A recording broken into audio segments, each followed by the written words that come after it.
Josh Johnson's show. Josh Johnson, joined by my co-host, fellow stand-up comedian Logan Nielsen. Logan, how you doing, buddy? I'm doing well, man. How are you? Yeah, I'm good. Doing all right.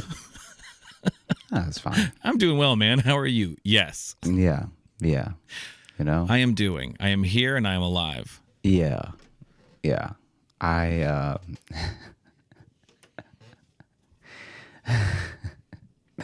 Okay, so, and this is not, I understand this isn't gonna resonate with a lot of people, but have you ever, one second, sorry. Have you ever been through a major storm? Oh, yeah. Okay, what were some of the major storms that you went through in life so far? Do you remember them by name?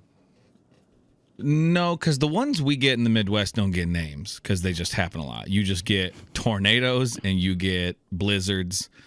There was in Chicago, the polar vortex. That was a big one because that was where it was like crazy cold, like a lot of snow, but also like the coldest it had like ever been in like 100 years or some shit. But so that's the one that had a name. But otherwise, out here it's just like reason to get in basement is what you that's what you get around here. Yeah.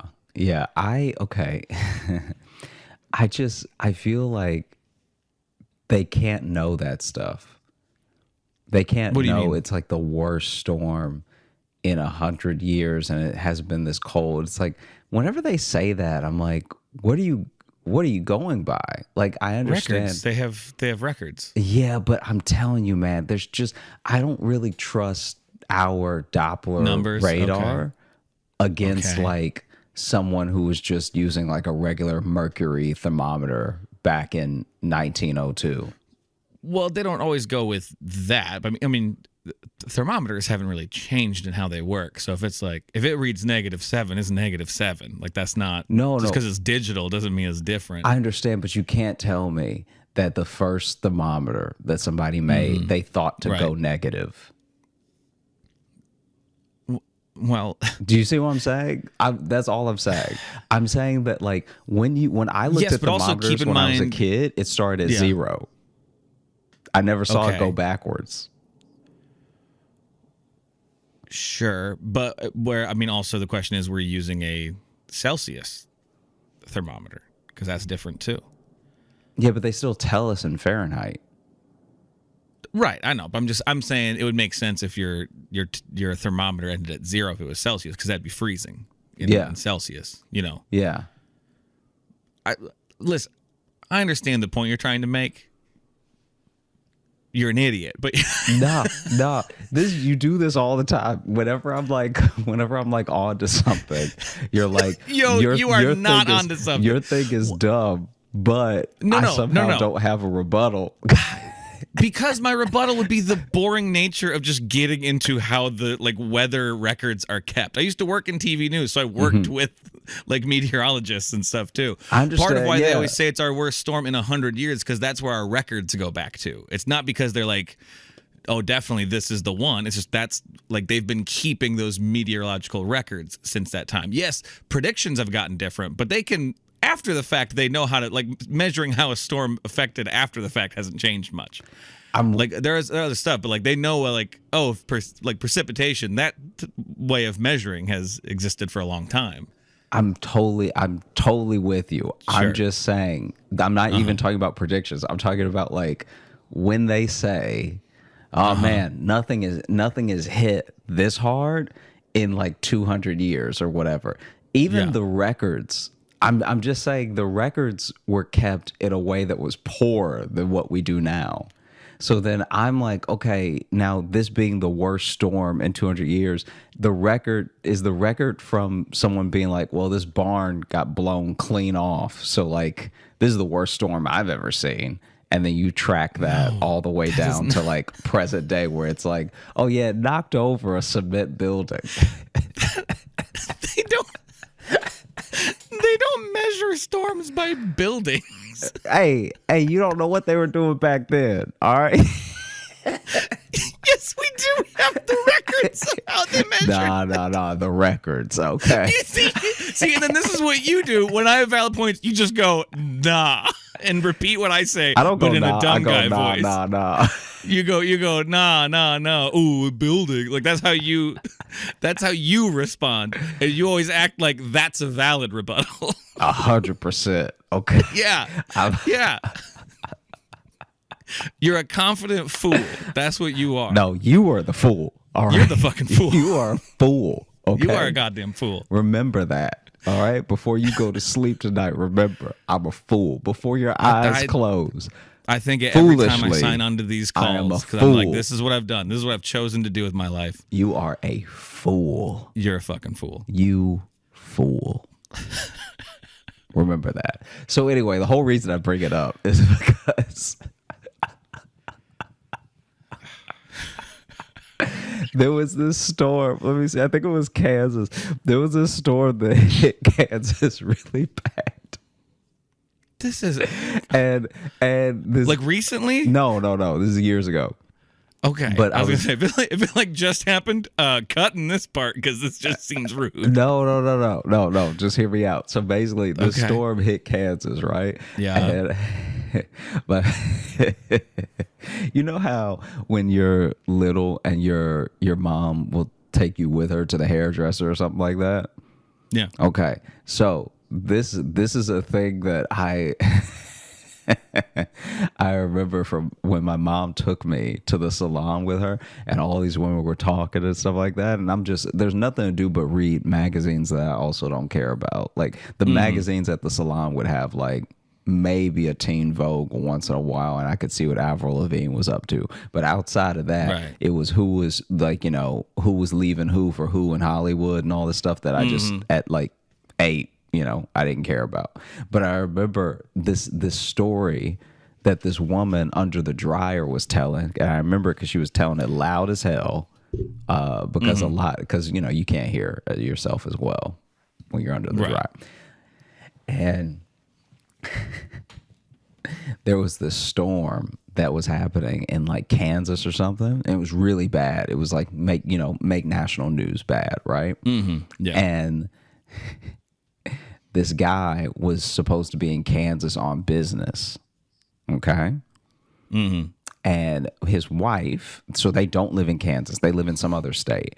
But his wife sees the storm because the storm happened like truly out of nowhere. Like I'm pretty sure it was a tornado, but it like there was really no warning. It wasn't like something that had been building or like the fronts were looking like it was going to develop or something. It was just came and went in like a matter of several hours, Right. And so that night when the storm was hitting and it was like making the news that this thing was happening, his wife was calling, right? Then the next day she can finally get a hold of him and she's like, oh my gosh, are you okay? Like blah, blah, blah. And he's like, yeah, babe, I'm fine. What's the problem? And this storm happening and him being fine and not knowing what she was talking about is how he got caught with another family. This dude had another family. So another secret family. And this is also my first. I had a feeling I didn't want to call it out. I'm just like, this story ends with affair or secret family. Because that's where a lot of these these stories end. A lot of these people not being in danger, usually with another family. And then they're in danger when they get home. But they're in danger, yes. Yeah. But basically, I remember her yelling this story, right? And I don't know why it caught my attention, but I was just kind of like, that's like something, I didn't know what cheating was back then. I didn't know what any of the like things were. Yeah, but I was just like the way that she had captivated the salon. I was all right, this story clearly means something, Yeah. There's something good in this. Yeah. No, I feel that. And then, as I got older, I was like, oh, okay. Secret family. Oh, secret families. That's good stories. I'm going to make a podcast out of that. Yeah. You really can't have them like you used to. Really can't. We've talked about that. No, I know. Yeah. I'm surprised when anyone. I just saw it. I didn't read the whole story, but it was a news headline that it was a guy, they had found a dead body like in a store or something like that. I can't remember what the detail was.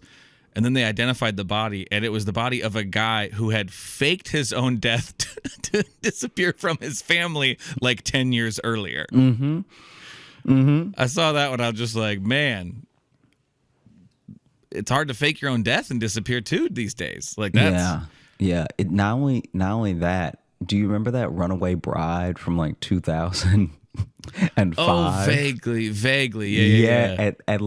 And we were all, that was the most missing a white woman has ever been. Like that was that was truly wild, because I remember it must have been her family that paid for that billboard, but they did something initially that was big. I remember because they used to always cut to the billboard when they would do the story. Yeah. And it was truly wild. And then when they were like, oh, she's been like, she essentially gone girled herself, but it was because she got cold feet for her wedding, I think, or at least that's what like the prevailing narrative became. Right. Yeah. Yeah. I vaguely remember that story, but I do. Yeah. Yeah. Oof. Yeah. It's not easy.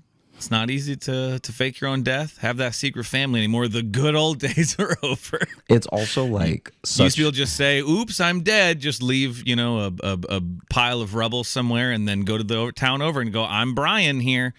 You used to be able to do it that way. I gotta look up the. When did Runaway Bride come out? The movie would have came out late 90s or like 2001 or 2 or something like that. Because people started calling her the Runaway Bride, because like once they found out the whole thing. But it's like you can't not want to marry this dude that bad. It was one of those things where, okay, but you could at least let your family know you're all right. Yeah. Or like somehow, like just call your mama is all I'm saying. I'm not. Or the life you're running away from is already a second life. You know what I mean? Like it's like they were getting married, so funny. And then the invitation from that got to one of the people who they're in witness protection from, and it's just now it's just a mess. Now it's just a string of runaways. I did think of another while you're looking that up. I thought of another storm. I think I just gotten back to Iowa. Oh no, yeah, I was here. I lived here with Jess when it happened. But there was a storm. It was called like the derecho or derecho a couple years ago in Iowa. That is like, it's not a tornado, and it's not technically, it's not any other type of storm. It's literally just really, really hard winds happen at an instant and just level shit. Like, you want to talk about barns get knocked over like that, like fucked up Iowa. It was like a national emergency too. And like that was one of those things where like I didn't know that could happen. Like it was alarming to be like, oh my God, my state getting hit so hard. And then also being like, wind can just do that out of nowhere in the middle of the country, because it's like hurricane force winds just suddenly. And I'm like, I don't care for that shit at all. No, thank you. No, thank you, Mother Nature. Yeah, no, it's bad. Thanks for that dropping.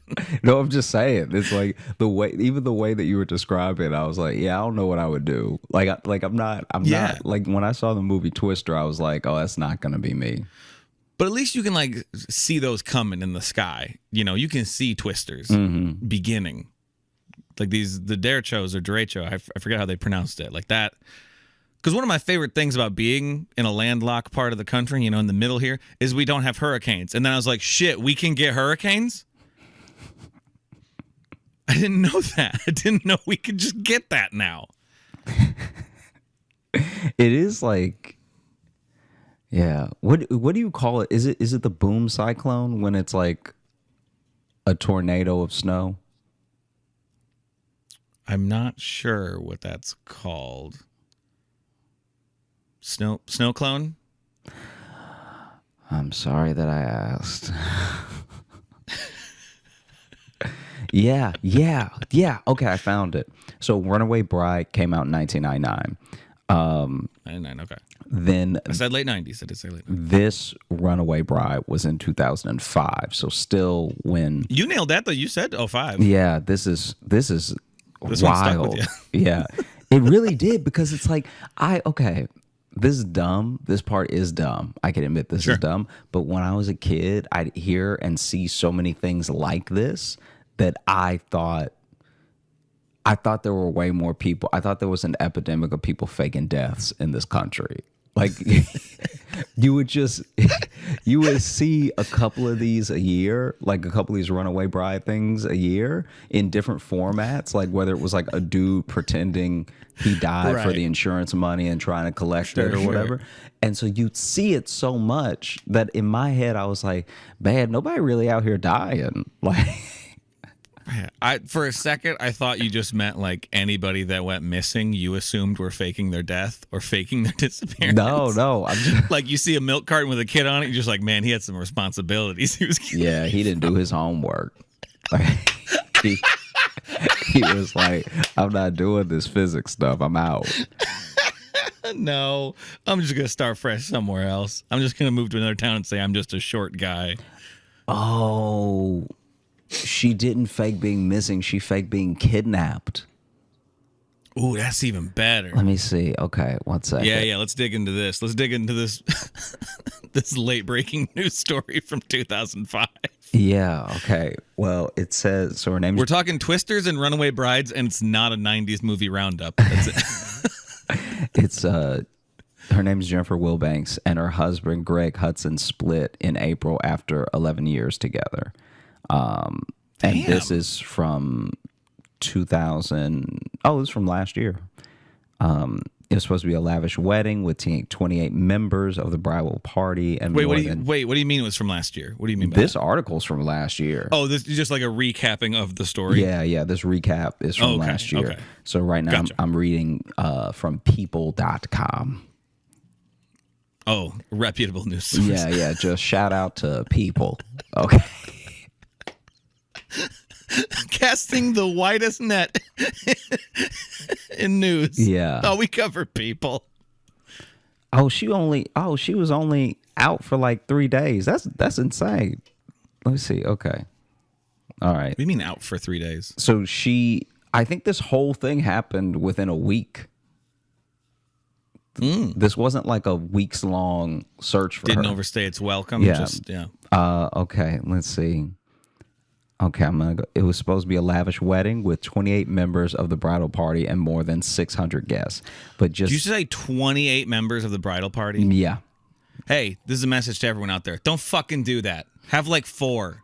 Jesus Christ. But look, that shit's every stupid. bridal party. I'll tell you right now. Look. I'll tell you to the camera. Don't listen to Logan. All right. Have enough members in your bridal party to jump them in a gang. Okay. You want to be part of the bridal party, you got to get jumped in, okay? 28 members, that's a family. Just have a family. I don't know. But just it probably means more than just groomsmen and bridesmaids. It's probably just like whoever else. They're like, well, we got to give, cousin Sophia needs something to do, otherwise she's going to cause a fucking thing all day. So yeah, she's going to pout. Someone tried to put me because they felt bad not making me a groomsman. They wanted to put me in as honored guest. And I said, do not do that, because that makes no goddamn sense. That is honor. If you do one, I've never heard of that before. And if you do that, I better be an 100-year-old man who lived through 3 wars. Yeah. I got to be someone they're surprised is there. If you out here making me an honored guest, we will be enemies after that. Yes. I can't just be some guy. Just days before the April 2005 nuptials, the bride vanished without a trace, sparking a nationwide manhunt. Notice how it wasn't a search, it was a manhunt. Yeah. Her distraught family made the rounds on morning news shows and cable networks, pleading for her return and saying that she wasn't the type of person to run off. But they were wrong. People knows how to like tell a story, because what people will do is that they'll leave you on a cliffhanger in the paragraph, put an ad. So right in the middle of she wasn't the type of person to run off, there is an ad for a Grinch hoodie for the holidays, and then as you scroll past the ad, but they were wrong. Well, you'd hope they know how to structure it. They've had 17 years to cook up this article. Yeah. Jennifer Wilbanks, then 32, was found 3 days later in Albuquerque, New Mexico. She claimed she had been kidnapped by a Latino man and a Caucasian woman while she was out for a run. She later recanted that harrowing story, admitting she'd actually fled Georgia on a bus because of personal issues. The wedding was called off, and she and fiance John Mason soon broke up. The case garnered international headlines, and Wilbanks was dubbed as the runaway bride. Wilbanks was criminally charged for lying to police, eventually pleading guilty to a felony count of making a false statement and receiving 2 years of probation, 120 hours of community service, and ongoing mental health counseling. A judge also ordered her to pay the sheriff's office $2,550 to cover some of the costs of searching for her, which this is too far. Because this is what I will say. As much money as the police waste not solving crime, you can't then just put the tab on the last person to get caught. You know what I mean? That's like when everybody's speeding and they finally catch the person at the back of, like, at the caboose. And now that person is like, oh, well, I got to give you an extra fast ticket because I couldn't catch the fastest guy. I don't think that's how it works. $2,550 is pitch and pennies. All right, it could have been an even $2,500. I mean, that's also not much for making a potentially nationwide search for somebody, and then you made it up. I mean, I get that. I understand that. And frankly, I'm surprised it wasn't more. $2,000. That's shit. I'll run away and fake my disappearance right now for $2,000. You kidding me? That's wild. Okay, yeah. No, I'm with you. Fine. You made it like $200,000. Like shit, man. Don't do that. But now it's like shit. I might fake it today. But this is why it bothers me. She also agreed to pay $13,250 to the city of Duluth, Georgia, to help pay for the overtime costs the city incurred searching for her. Right. So it's like you got to pay the sheriff specifically for their little $2,500. And what's the $2,500 for, really? Because you didn't find her. So whatever y'all were doing wasn't working. Feeding all them search dogs. Get them off as prime rib steaks, okay? Start feeding them like regular dogs. I'm just saying, I got a dog with prescription food. You kidding me? That shit's expensive. They make it a fleet of working dogs. I don't think they call it a fleet, but... And now, 16 years later, Wilbanks is quietly living in Gainesville, Georgia, and working as an HR director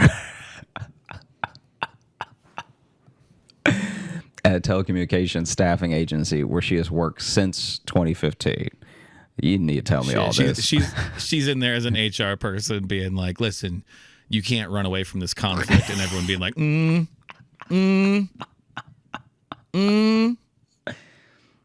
Can't I? Can't I, though? I feel like I can at least for a couple days. Don't you think, Steph? She can at least never, call someone out for calling in sick when they weren't sick. That's one where it's like, you got to let it go. Bro, you couldn't win an argument with your family ever again. Yeah. Because if she's ever just like, well, remember when you did this? Then it'll be like, you remember when you made us thought you were kidnapped for 3 days? Yeah. Do you remember that? And not to mention the wedding we fucking paid for. Not just 3 days. That didn't happen. 3 very important days. You didn't just get kidnapped on a Monday. All right? You pretended to get kidnapped while we were all gathered there to celebrate you. All gathered there with rented clothes. Yeah. And then we had to go searching for you. Nobody owned the pants they searched for you in. Yeah. No one had a search tuxedo. No one's got one of those ready to go. And if you do, you're a murderer. Okay. If you do, you got bodies. Yeah. Okay. Wilbanks fell in love again in 2010, this time with Greg Hudson, who owned a landscaping company. The couple got married, but people has learned that they quietly divorced in April. They still got married? No, this is a different guy. Oh, different guy. Yeah, okay. Different guy. And when did they, not to go through all of her shit again, when did they get married? I'm sorry. They got married in 2010. So it's like, you got 10 years in there. That's not bad.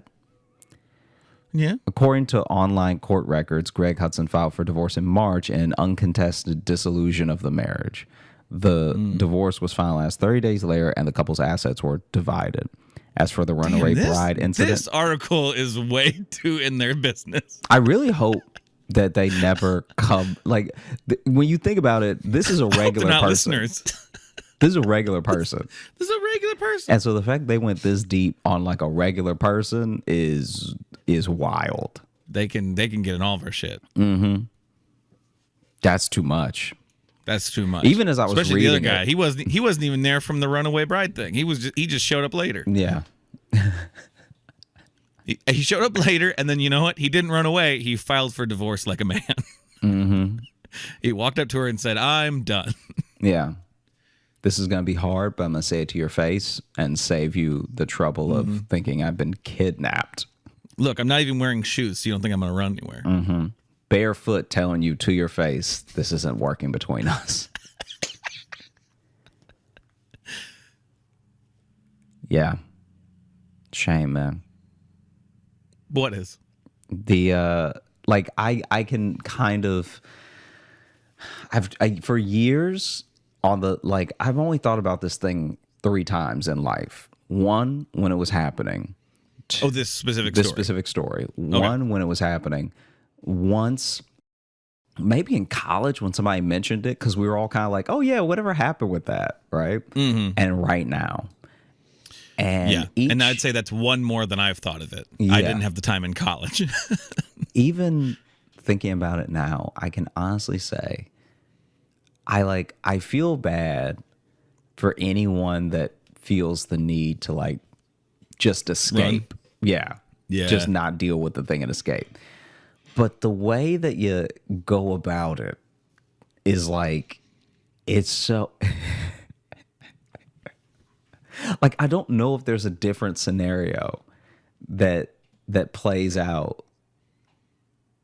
Like unless they found you in Albuquerque and you were like, well, they murdered me, so I can't go back. I'm dead. You're seeing a ghost right now. Like the fact that that'd be a bold move if someone showed up like, aren't you that run up and you, ooh, yeah, avenge me. Yeah, because I don't know if you remember this, but they went on like a wild goose chase for those 2 people for a little while. I mean, I'm assuming. I don't really remember the story that well. Yeah. But. So you can't. Oof. Well, and it does really depend, obviously, on the whole story. There's, it depends why she was running away. Was it, an abusive situation, something, blah, blah. But then you do hear about people running away. I didn't mean to blah, blah, blah, something that heavy. But I just meant like that right there. Like, obviously, sometimes you don't know what to do, right? So you just panic. You're like, I've gotten too close. I got to get out of here. But you do hear stories about people who do it. And it's like they just kind of decided last minute, like, I don't think I want to. And it's not like they were held hostage. It was just they didn't check in really with themselves until like right before. That always fascinates me. Yeah, because of how you could be so like, I don't know, out of touch with yourself and then suddenly be like, I don't want to do this. Yeah. You know what I mean? I know exactly. Because then you do, and then on the other end too, you do have another person who's just like, what happened? Yeah. Where'd they go? And also it's like that is the thing that sucks about that, is that it's like, even to what you said of like, now people are going to maybe question you and be like, exactly. Were you doing something to them? And it's like, nah, I was not doing anything. Yeah. I was letting them plan a wedding they clearly didn't want. I was just loving them and supporting them and hoping they were going to be near me. Yeah. Like that, like if that again, we don't know the full story. We don't. In that way. We don't. I mean, we might. People seems to have their fucking financial records. Look, I feel like if that was part of it, it'd been in there.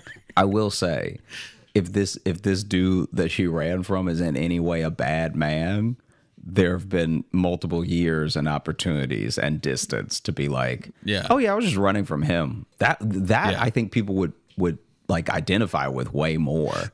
That would make sense. Yeah, I mean, you could understand that, and there's no reason to not throw him under the bus. You have national like attention, and you still made up that a Latino man kidnapped you.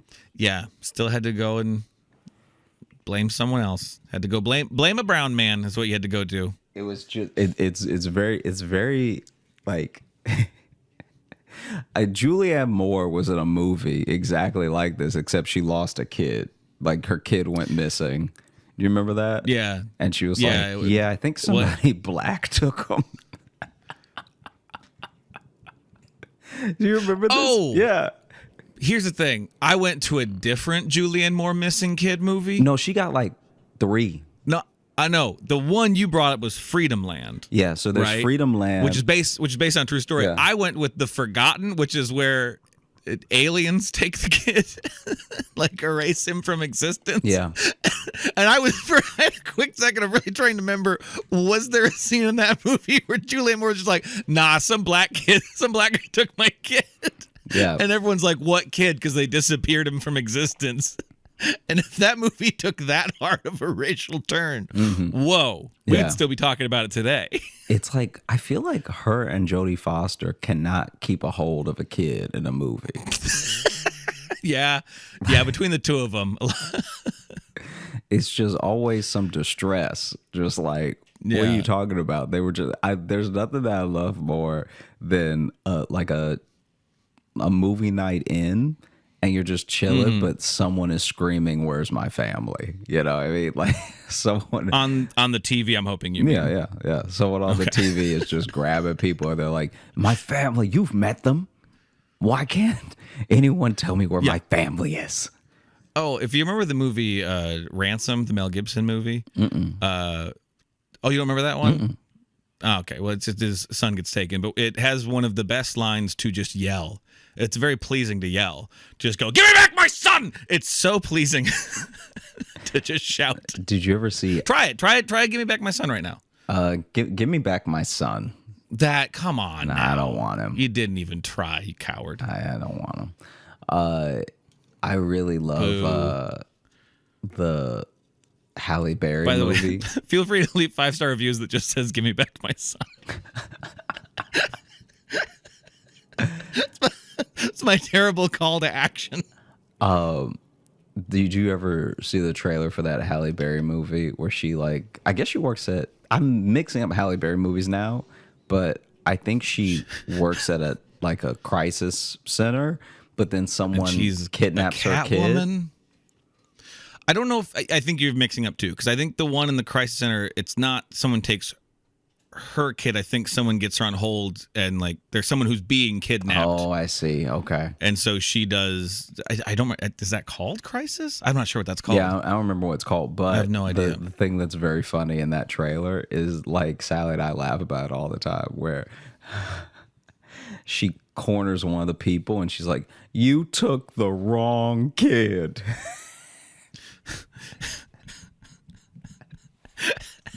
As if there would have been a kid, she'd have been fine with them taking. It's like there's a kid that's like, nobody really likes Tyson anyway, so.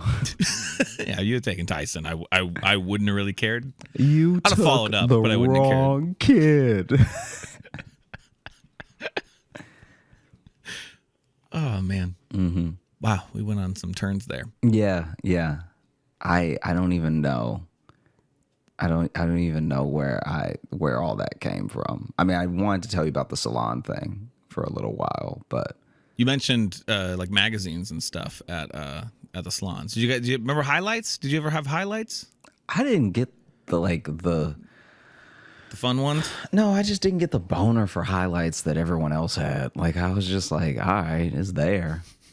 It did not do it for me at all. I think it's to me, it was the closest thing to a kid's magazine or workbook. You know what? When you're waiting for your mom to get her hair done or whatever, then it's like, all right, I can do a picture search thing. This is what happened.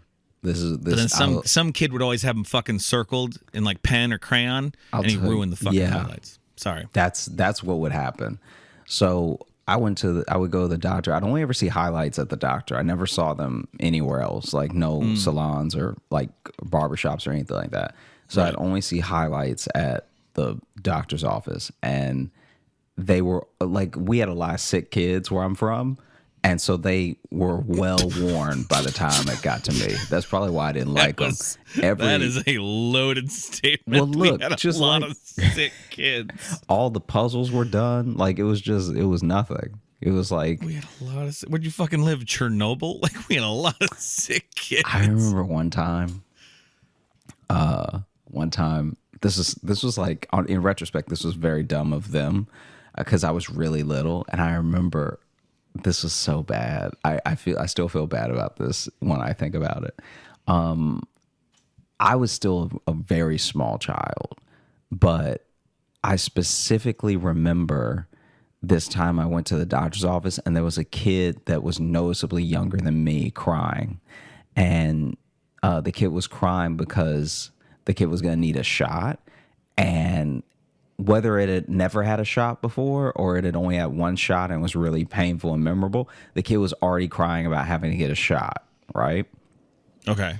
And so then the parent looked at me and was like, tell her getting a shot's not that bad. And I was like, yeah. It's like I was trying to repeat the thing of like, yeah, it's not that bad. Like it's okay, right? And she slightly stopped crying a little bit, and then looked at me. And the mom was just like trying to get me to vamp about how shots weren't that bad. But I don't know, because I'm also like a kid, so I don't know what else to say. Like the first thing I said was just repeating what you said, And so then she's like, oh, come on. And so I was like, yeah, it's quick and it's over, really fast. And she's like, really? And I was like, yeah. I have to get them sometimes, like for medicine, or like I just start talking, right? But now she stopped crying. So now the mom is just like nodding and smiling and everything. And then I can't remember what I said, but out of nowhere, I was just like, yeah. And I mean, the last shot I got, the needle was only this big. And I have no. For the listener, Josh held up a very wide space between his fingers. Yeah, I just held up my fingers further than my head is apart. Which if you're a little kid would like go through your arm. Yeah. And so then I was just like, yeah, it's only like this big, and her eyes got wide and she freaked out and started screaming and crying more than she was before. And the mom, like, she wasn't rude or anything, but she looked at me like, you were doing so well until that last thing, which is Didn't also stick like the landing there. Which is like, I just let it weigh on me, because even my mom then jumped in, was like I think she put her hand over my mouth or something. Like,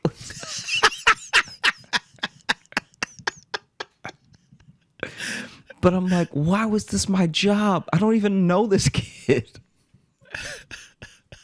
Yeah, why is the bedside manner on me? I don't work here. I was low key furious about it, because I was just like, what am I supposed to do? Yeah. Yeah, it's weird to put that on you. Mm-hmm. Oh, it was horrible. I still think about it sometimes. Anytime I see like a little kid cry in public, I'm like, oh, I did that once. Like I made that happen to someone. I one time they were trying to get, I don't remember if it was like a checkup or if I was sick with something. They were doing blood work. I don't remember exactly why I was there. Oh, I think I had like strep throat or something. I think I was pretty sick. Mm-hmm. And so they had to take a blood sample, but I was so dehydrated they couldn't get enough blood out of me. They couldn't, so they had to stick me like 8 times. They had to do like several times in both arms, and then they had to go. They had to go to the veins in my hand. He took his headphones out.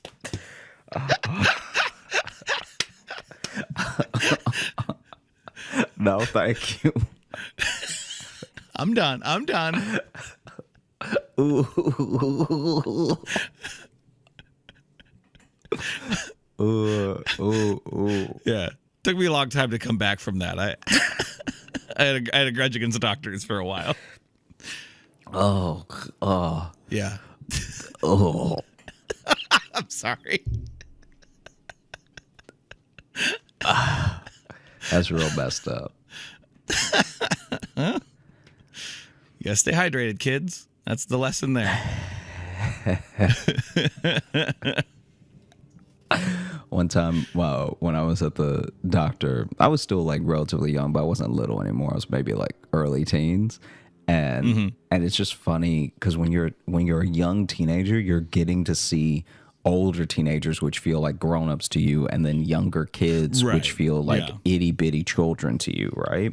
So like you actually, I don't know how to describe this exactly, but when you were like 13 and 14, you have this feeling in life that you actually don't have again until your 20s, where when you're in your 20s, people in their 30s seem like real adults to you, and then Right. anyone younger than you seems like a little kid to you, Yeah. like all yeah. over again, which is crazy. Because That's a good because point. you Yeah. feel that when you're like early teens, you're like, I'm not a baby, give me some responsibility, or like, don't talk to me like that, I'm not a little kid. But then you see like someone who can vote or drink, and you're like, wow, they're like a grown up. You know what I mean? Right, And then yeah. you're 22 and you're like, I can vote, I can drink, don't come at me like that. And then you see someone who has their own apartment, and you're like, wow, you're a real grown up. You know what I mean? Right, yeah. And I remember I went to the doctor's office. I was like 13, 14, and this little kid was wilding so hard,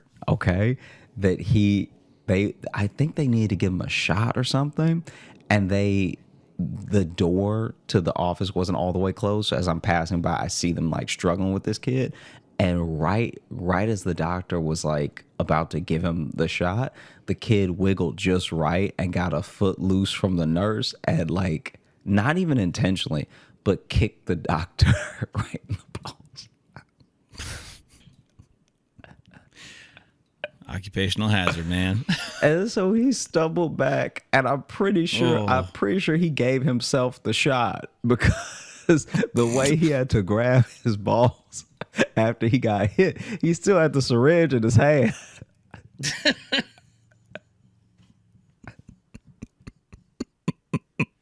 So that dude got kicked in the balls and a shot of penicillin at the same time. Well, God damn. Yeah. I hate it so much going to the doctor. I would like I think I even told my mom one time, I was like, just let me be sick. Like Just let me be sick. like we really don't need to be wasting the money. Like I'm not that sick, you know? Right. Just come on. Just let me sniffle it out. Like don't do this, because you're going to ruin my whole day. Yeah. Because it always became it always took up your entire day, because you got there, you had to wait even though you had an appointment, and then you had to go pick up the prescription, which was never like on time, Right. because the doctor would tell you like, oh yeah, this usually takes 30 minutes to fill, so you can probably leave right from here. We're gonna put it in now, and you can just go there and it should be ready. And that never happened, because they don't work at the pharmacy, so they don't always know what they're talking about. So then you get to the pharmacy and they just have the attitude of like, why would it be ready? Like, who are you? Yeah. You someone important in this town? Yeah. Why would I have this ready for you? No, it doesn't make any sense. Why would this be ready? Yeah. And then, And I hated going to the doctor too. I softened on the doctor as I got older, because I had to start going to the orthodontist because I had braces. And those were always long appointments, always annoying. And then like even you going for the routine ones, you're getting like the rubber bands replaced, like you're getting your braces like tightened and stuff, which was just an infuriating experience. And anyone who had braces knows like it's an uncomfortable experience. Even at its smoothest, there's still just a guy in your mouth for a while, like basically punching you in the teeth with a little rubber band pliers thing.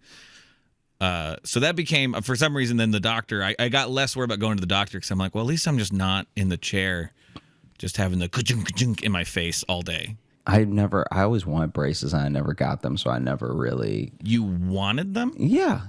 I was very worried that my teeth were starting to be crooked when I was like early teens. And luckily they didn't. Like, luckily it never happened. But I remember I went to the dentist one time and they were like, oh yeah, your back. It was like something in the back of my mouth where they were like, it's starting to curve a little, so we'll want to watch out for that. And I was just like, do I need braces or something? My dentist. This is wild. I don't know if this makes him like an honest man or if he was just this nonchalant because he didn't care.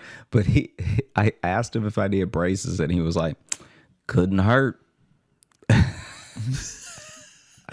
I mean, and I get what he meant, but I was just like, right. I asked you a yes or no question based off something you just told me. Yeah. Yeah, we eventually had to just tell the orthodontist to take them off because I had them on for too long. And like, well, so have I not told you this before? I swear we've talked about this before. Maybe we talked. I don't remember you telling me this. Okay, because I had you're supposed to have like braces on average for like 3 years at most. You want like 2 to 3 years is like ideal, unless your like teeth are really fucked up. And mine were pretty fucked up. I had pretty fucked up teeth because I had to have.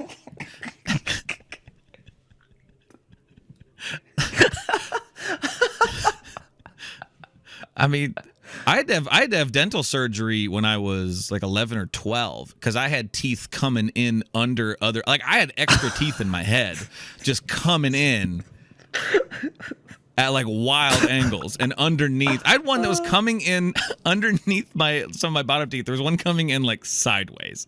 Just my teeth. I had a bunch coming in just all wrong. Your teeth were weeds. Kinda.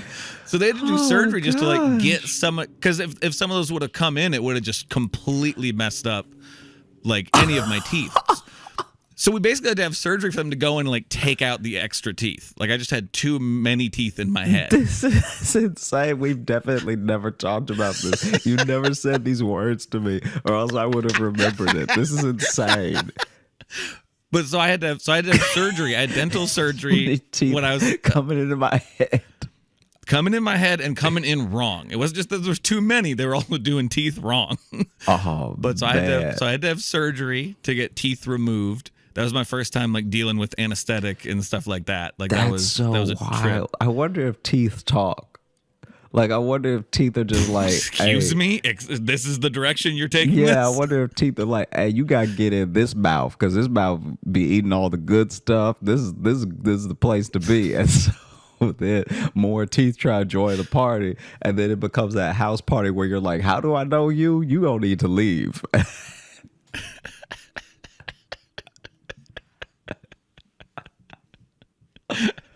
What? Yeah. Okay. They also, I can't believe they told me this because again, I'm like 11. Mm-hmm. And I know they got to tell the risks, but like tell my parents, don't tell me. I'm a kid. What am I going to do except for freak out? But they straight up told me that one of the teeth they were taking out was next to an artery. And they're like, yeah, if we hit that, that'll be really bad. And I'm like, why would you, even as a kid, I was like, why tell me that? I can't do anything. There's no papers for me to sign. I'm 11. Like, what are you doing? But it was fine. But then I had to get braces and to sort out the remaining teeth. Yeah, they just to fence them up, to put them in line. No more parties. Yeah. Fun's over. Okay. and like braces really helped. Made my teeth way better because like I had like some like my back teeth like weren't touching right. Like my mouth was messed up as a little kid. I don't like really remember it, but when I think of the reason why I had the surgery, I'm like, man, my teeth must have been screwed. I just think about your teeth clapping. I think I had teeth coming in behind like other teeth on that's like what one I of my mean. rows. It's like yeah. Your teeth were trying to take a family photo. And they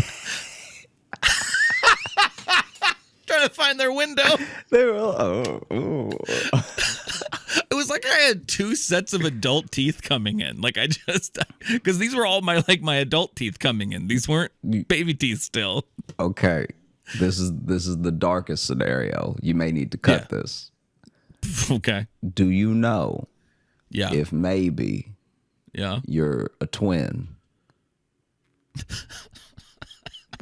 Because maybe you ever hear about those people? You ever hear about those people that absorb their twin?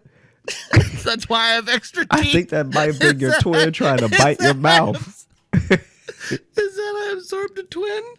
It's possible. There are twins on both sides of my family. Yeah, I think that maybe you're a twin, and there's supposed to be 4 Nielsen boys, but trying to bite. You know what I mean? Like, was trying to hey, I'm here too. Listen, I've always been a performer. I don't like to share the spotlight. So. Yeah. So you went ahead and sucked up all the nutrients. Give me them teeth. No, but then I had braces for like 4 years, and it got to the point to where they were then, because like I still don't have the gaps in my top and bottom rows of teeth. The gaps don't line up perfectly, and that was like the last thing the orthodontist was working on. But how he wanted me to do that, and I think I've talked about this before on the show, but he wanted me to have a rubber band that ran diagonal across my mouth, so it went from this tooth up here to over here, and I just couldn't like really talk, and you couldn't eat. I mean, you'd have to take it out and whatever, but they just wanted me to be having a rubber band just across my mouth at all times, which just felt weird because then it's just pulling your jaw over. And then eventually we literally just went to the orthodontist, and my mom was like, okay, listen, where we started and where we're at now, way better. Because before, this kid's mouth was fucked. So let's just call it a game. Let's quit while we're ahead, and let's take this sucker off. Because braces are expensive, too. And we had them on for like an extra year than we needed. And I understand that braces are expensive, so I'm not asking this question in like a sarcastic way.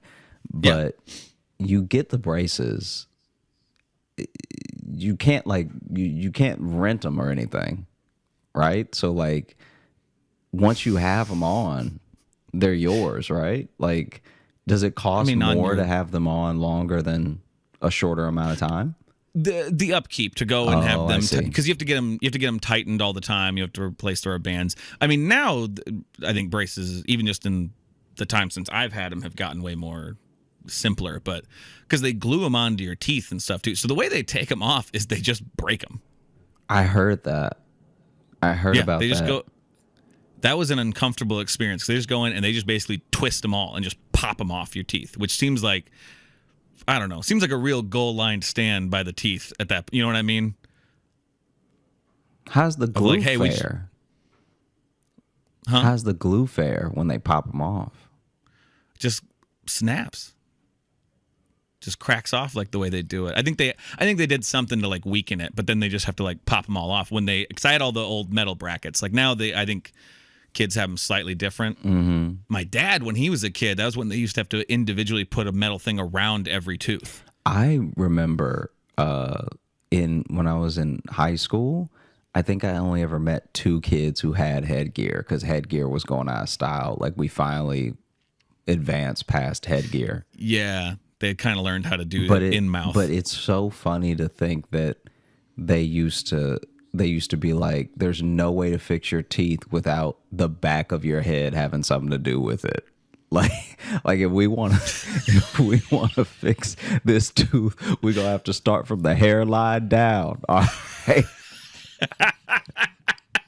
You know, because the way that we used to do things is not as good as we do them now, which is why I asked that question about keeping records. Okay, I feel like the records can't possibly have been as good back then as they are now. I will admit they have probably gotten better. But there's some things that we just wrote down. I don't know. Mm-hmm. You want to open the mailbag? Let's open the mailbag. Let's get out of here. Let's read a couple of reviews on Apple Podcasts. The title of this one is by John Deere Spoker Model D, and the title is "The Battle of Situational is on the Line." I have never, all caps, I have never had a continuous smirk on my face in a long time.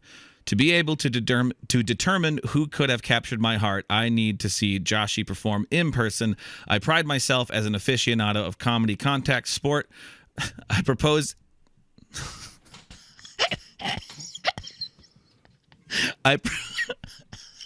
I propose a cage match between Paula Poundstone and Josh Johnson.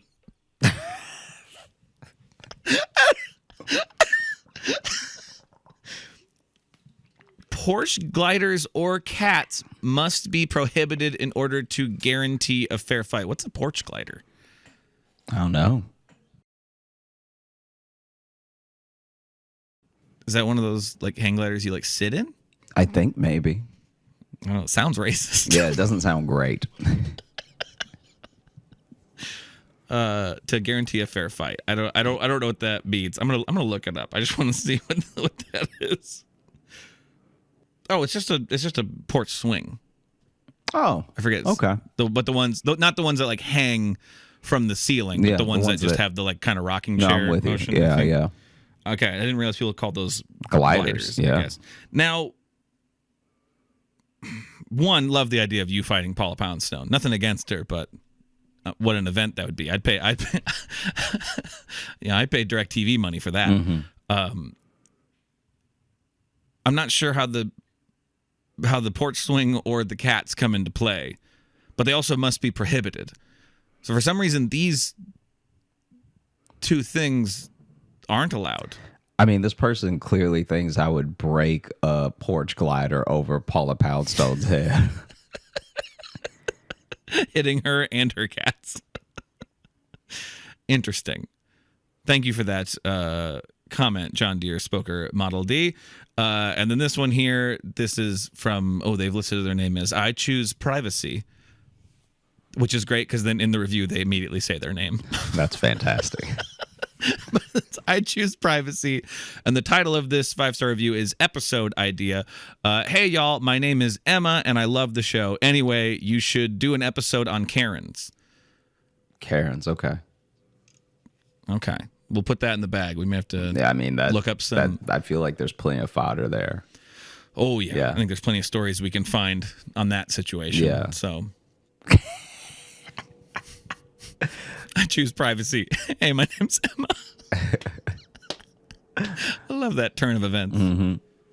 Thank you all so much for listening to the Josh Johnson Show. We had a great time recording. I hope you had a great time listening. If you are looking to catch up with us on any of the socials, you can find me at Josh Johnson Comedy on YouTube, TikTok, and Instagram, where we're going to be posting clips of the show. And if you are looking for Logan, you can follow me on Instagram at Logan M. Nielsen. If you want to get into our mailbag, there's 2 ways to do it. You can send us an email, joshjohnsonshow@gmail.com, or you can do like those people there and leave us a 5-star review on Apple Podcasts. And then coming up this Saturday, there are 2 things happening. One, there is our last virtual live show of the year. So ticket link will be down below. I believe that's 6 p.m. Eastern time over Zoom. They've been really fun to do all year. So come join us for the I was about to say kickoff, but send off of 2022. And then also, speaking of the send off of 2022, this Saturday I will close the submissions for the best of 2022 episodes. I'm going to close that this Saturday evening, 11:59 p.m. I guess probably Central Time, because that's when it is for me. But so if you still want to get in your choices of your favorite episodes and your favorite moments of the year, you have until the Saturday after this episode comes out to submit them. We've already got some suggestions and some episodes I'd forgotten about being submitted as favorites, which I'm excited about. It's going to be fun to go through those clips. So we'll be making those episodes, probably after Saturday. Yeah, sounds good. Well, thank you all so much. I hope you have a great rest of the day and an incredible weekend. Take care.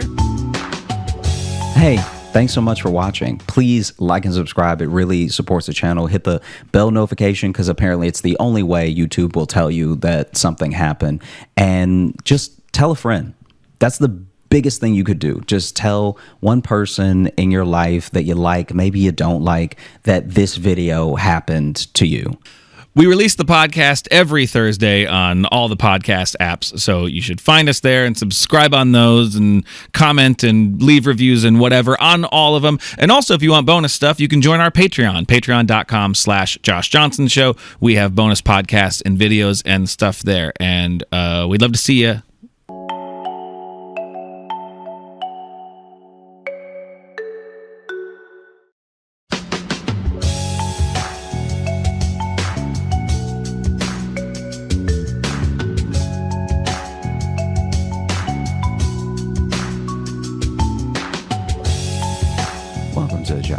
Show. I'm Josh Johnson. Great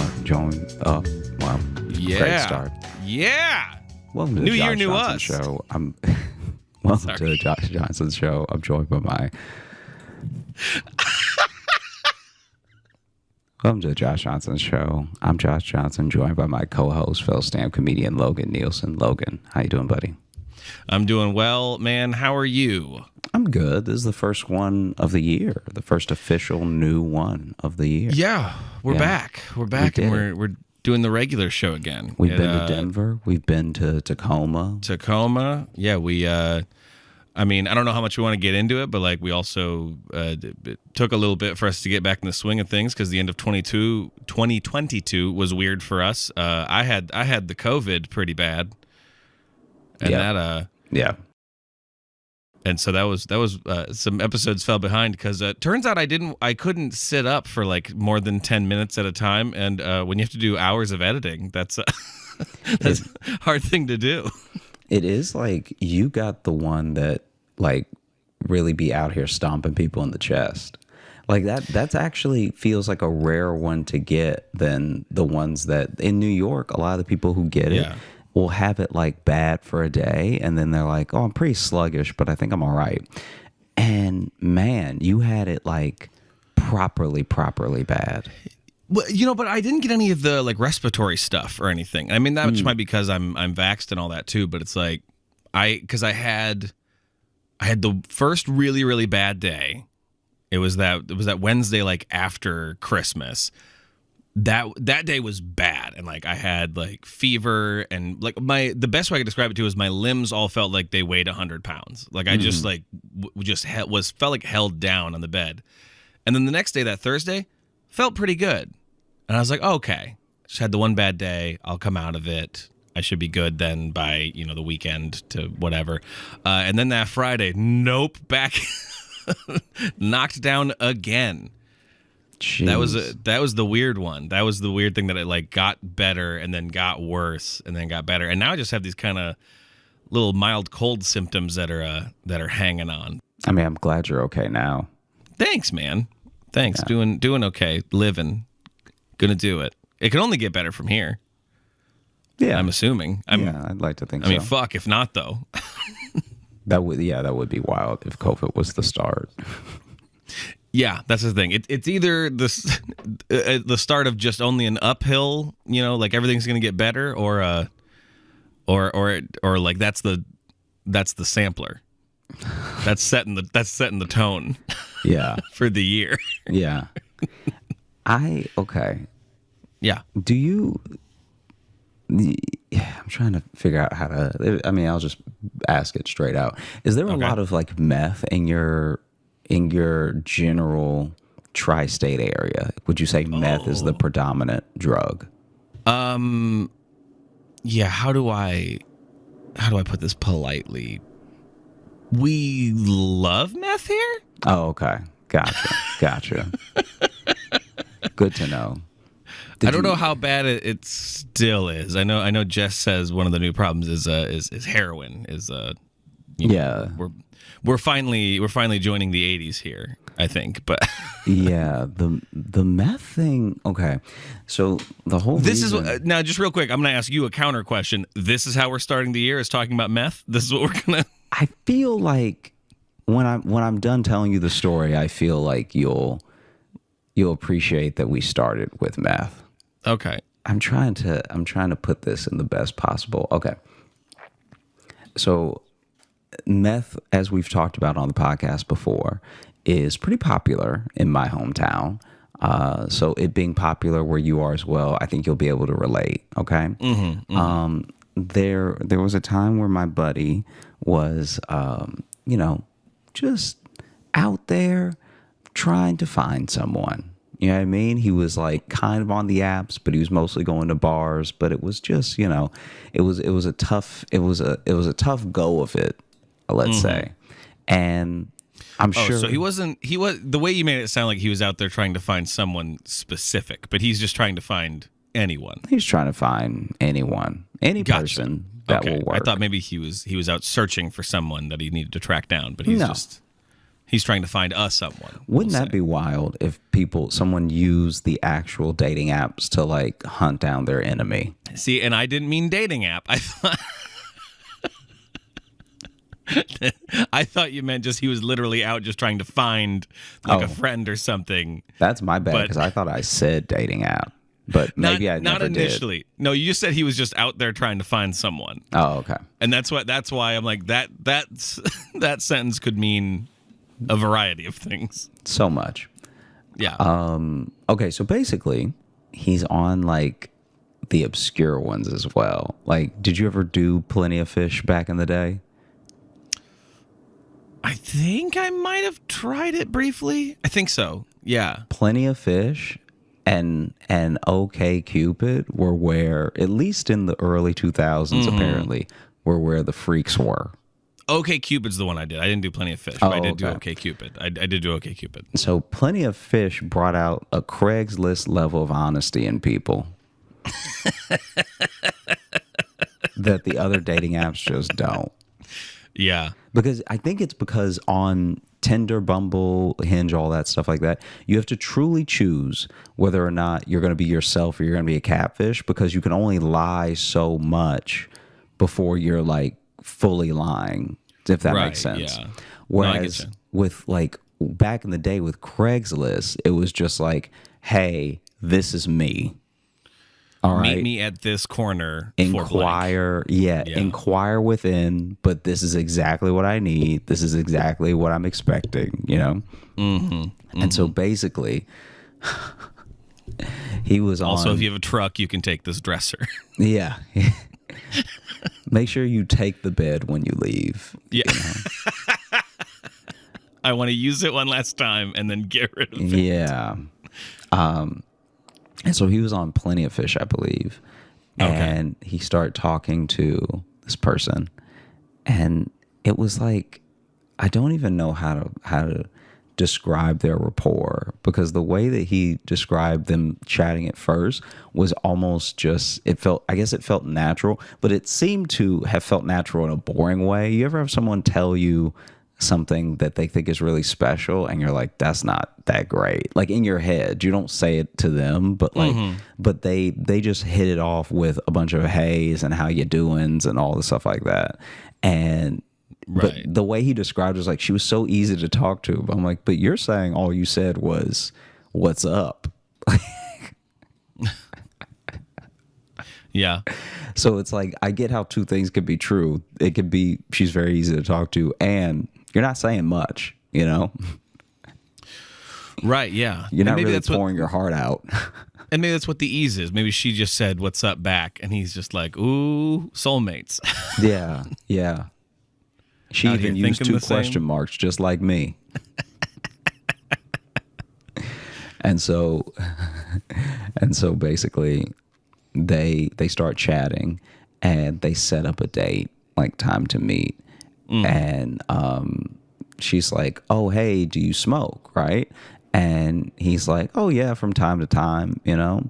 And so they meet up, and the date is very okay. From what he's describing, like, I guess my man just doesn't need much, because even as he's describing the date, I'm like, so y'all just went to Chili's, but y'all were having the time of your lives. Like, I'm happy for him that he's happy. I mean, have you ever had those Southwest egg rolls? They're great. I've had them, and I don't know if it was worth a life change. Like he was like, he was so disappointed because he was like, I was having the time of my life. Like this man said the time of his life, and I was just like, bro, you gotta get out there more. Like, yeah, I'm not even trashing Chili's. I'm literally just saying, if you have the time of your life with someone who doesn't really seem to say much, you just wanted to be out. I think you just wanted to be out. I think that just means you were happy to not be in your apartment. I think you just needed some companionship, because you're beefing this up like it was the Titanic and it was Thursday at Chili's. Yeah, you could have been like, man, we could have gone to Chili's and you would have had the time of your life. If I that's think so. I think, because this man said the time of his life. Dude just wanted to go to Chili's. Yes, the time of his life. Okay.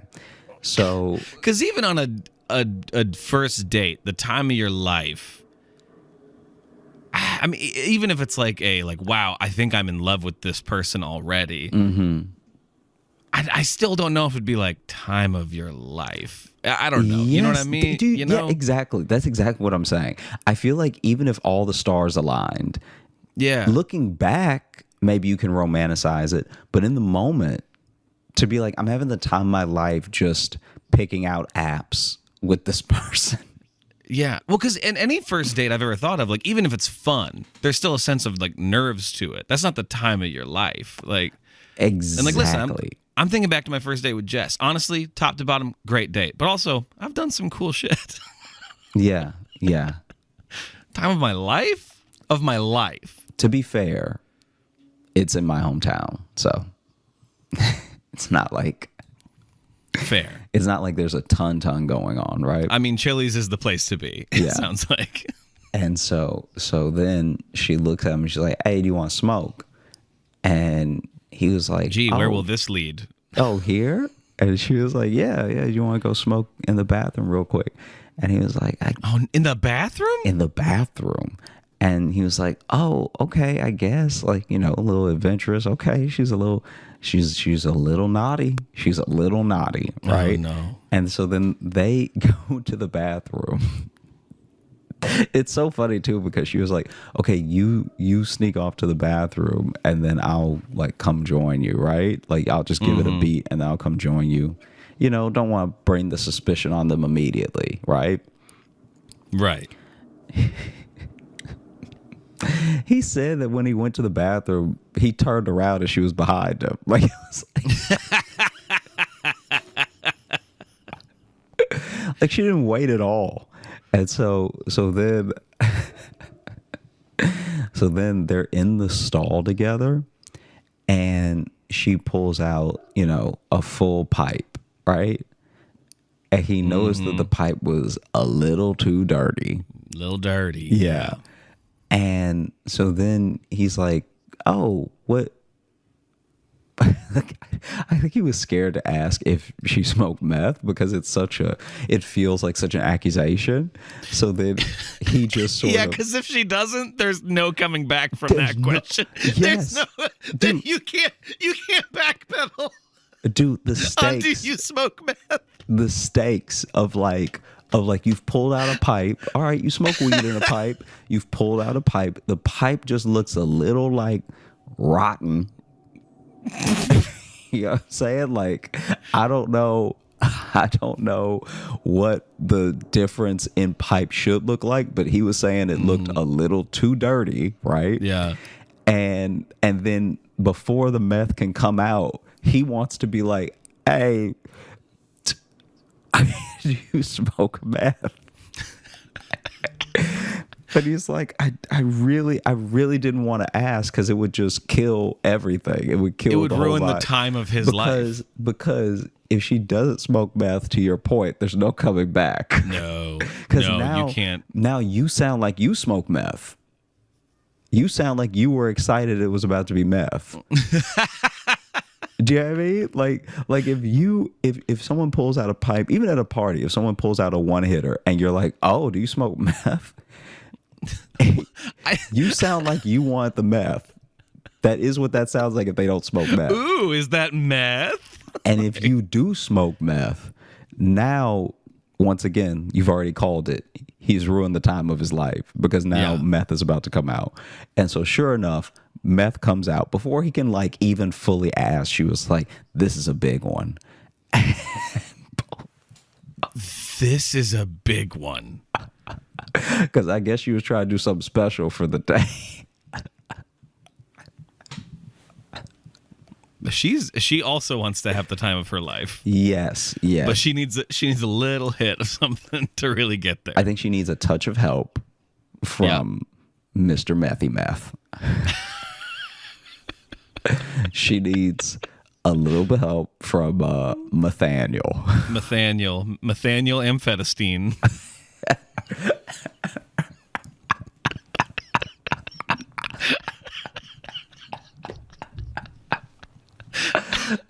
Steen. And so she pops out. She goes ahead and pops out Nathaniel, and she's like, "It's a big one." And then, It's a big one. It's such a. and then he goes, "Oh, okay." And he was like as she's about to like get it started, he's like, "Hey, I'm not really comfortable. I don't really do that. Like we can go back and eat or anything." And she was like, "Oh, okay." And she seemed a little disappointed and like maybe even a little embarrassed. Who knows? Because I imagine, you know, obviously, do you smoke? There's a lot to fill in there. You know what I mean?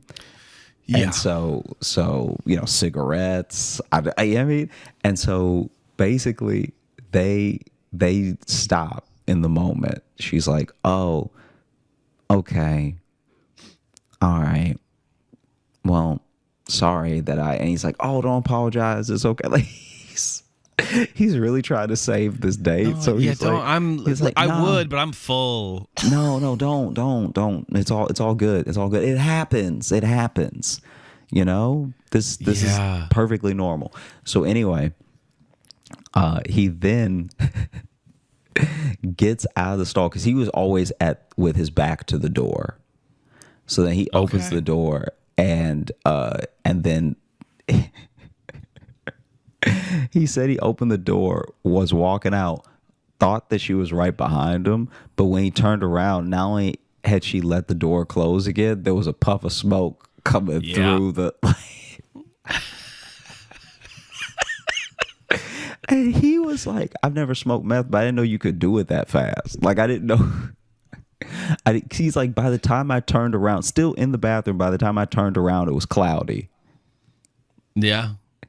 And so then he's walking out and she's walking out behind me. He's like, "Oh no. Like now this is a meth date because you did it."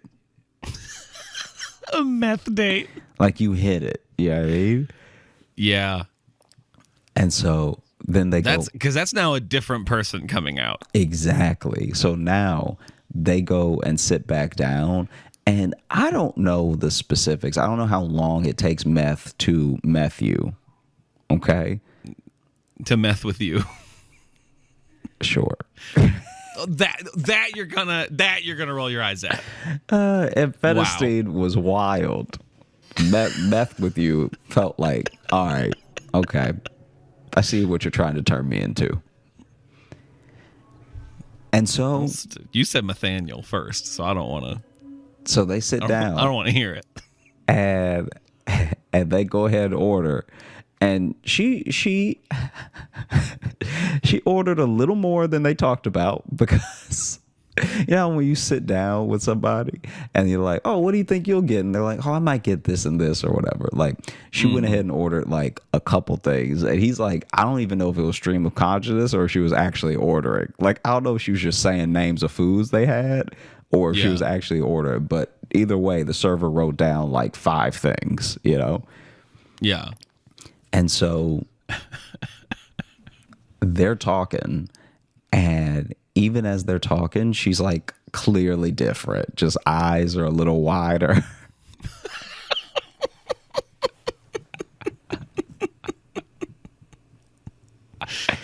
And he was like trying to keep the date like normal because he really seemed to like her, I guess, or wanted to hold on to whatever infatuation he built up around her, and just was trying to talk. And the whole time she's nodding, eyes wide, like nodding hard at everything he's saying, and has grabbed a napkin and started cleaning the edge of the table. Like off to the side. So she just whacks it on and whacks it off. And you know, while he's telling a story, she's like, yeah. Yeah. Saying 1,000 yeahs. Oh man. And then the food comes. So they're just, I guess she's just like that. And for she a little screams. The food comes and she actually says, "Is this ours?" Right?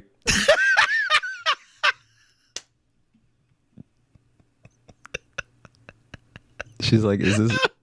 I don't know. It's so funny. Is this ours? Is this? And he's like, yeah, it's what we ordered. And she's like, I ordered all this, like. And he was like, yeah. And the server's still standing there. And he's like, yeah. And she was like, I don't think I'd do that. Oh. And then him and the server just sort of look at each other. And then look at her. And they're both kind of like, yeah, but you did, though. You did. Like you said nachos, chili cheeseburger. Like you were just saying all the words. Maybe you didn't mean them. Mm-hmm. Maybe you literally only meant the first thing you said. And Just you kept reading out talking loud. at the same volume. Yeah. And so we all thought that's what you ordered. Once again, two things can be true at the same time. But yeah, this is all yours. And she was like, oh, okay. I guess I'll try. I guess I'll try. And then like, didn't really like obviously didn't eat everything that she ordered, but was like picking at everything perfectly. Was just like a bite of this, drop a bite of this, and then still like nodding at everything at him. As I like to imagine she's actually picking at it like a bird. I don't know why. That's just just hitting her face on everything a little bit. And so then they're basically just sitting there. He's finished his food. She still has half the table to eat. And a very, very clean corner of the table. Rubbing the varnish off on that one. And so he's like, oh, so do you think you're done? Like, should I get the check and everything? And she was like, yeah, I think I think I'm done. Right? Just lots of yes, just like you said. Right? Yeah. How much copper do you think is in this place? But my favorite detail, my favorite part is that at the end he's like, oh, okay, so, and he's given up now. Like he really does know that this is over. There's no salvaging this, you know? Oh, what? He didn't want a second date with the lady who did the meth in the Chili's bathroom? That tried to do it in the bathroom with him. And then when he declined was like, What? I'm not going to waste it. Yeah.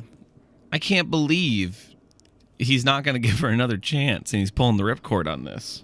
And so at the end, he's like, so you want me to give you a ride home or anything? She looked up dead in his face, was like, no, I think I'll run. I was just going to say, because she said no, and then turned around and sprinted down the road. But literally, no, I'm going to run. And so they walked out together. He went to his truck. And then she was like, okay, this was fun. Bye. And then just like took off.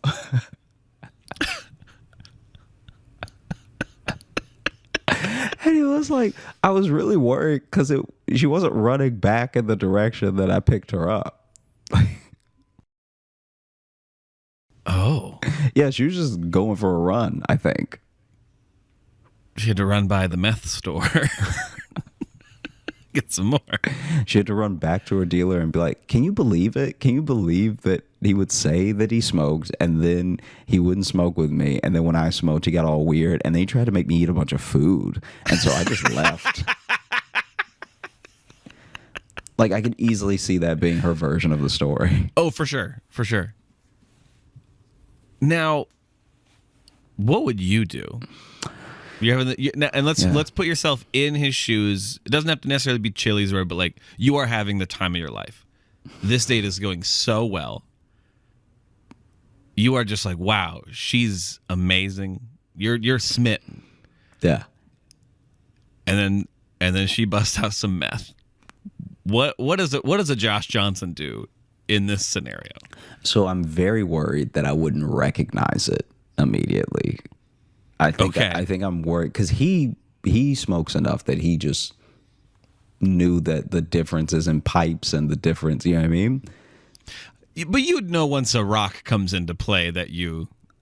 I think I'd have a hard time, and I know this shouldn't matter, but I do think I'd have a hard time distinguishing the meth from crack. All right? But does that matter? It does kind of matter. It does change the game a little bit for me. So if it was crack, you'd stay on the date. I'm not saying I'd stay, but I think I'd be less concerned because I feel like Really?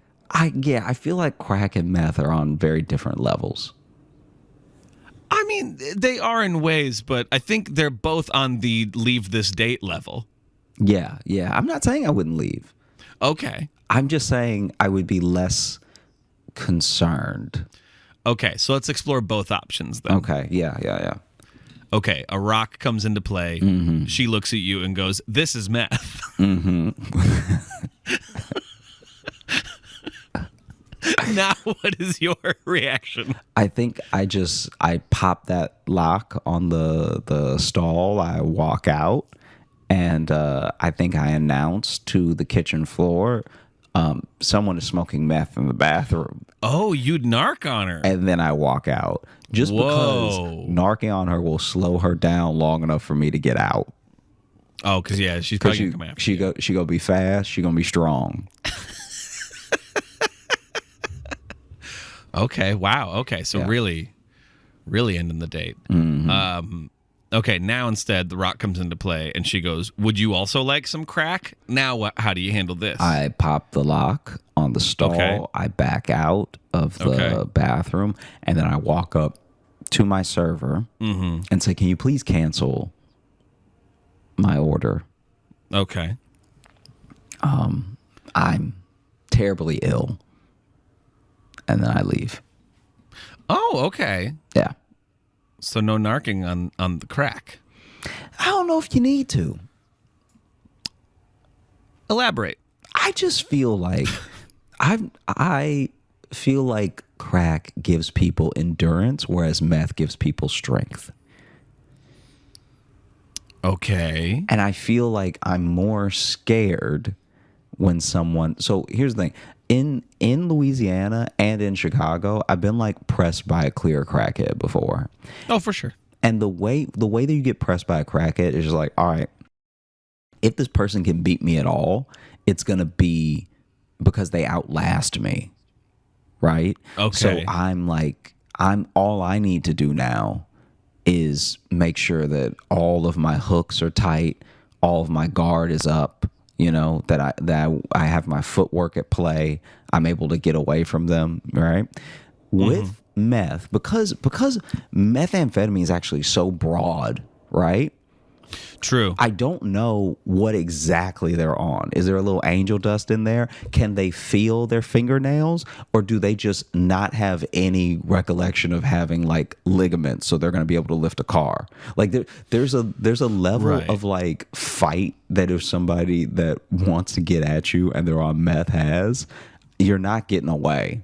They're getting to you. Yeah. Yeah. Meth makes you go a little Super Saiyan. Exactly. Yeah. Exactly. And so that's my thing now that I honestly have, where I'm like, all right, this thing is a clear and present danger if they turn on me. This other thing is only a danger if they really know what they're doing, but they're probably going to be sloppy about it. So I'm not in that much trouble. So now, have you had to fight someone in Chicago who was on crack?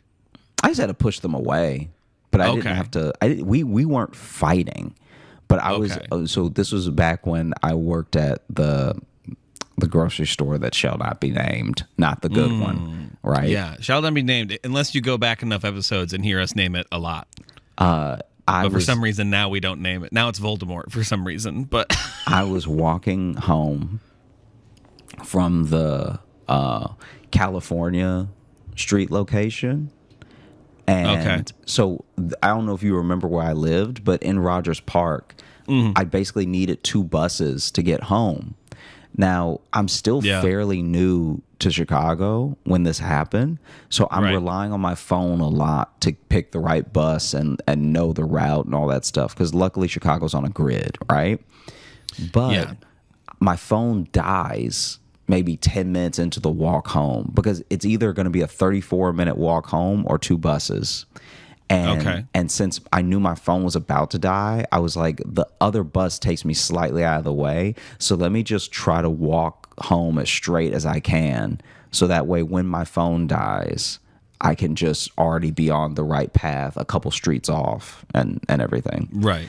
And because also the buses from that location weren't reliable. So I was like, my phone may very well die waiting for the bus.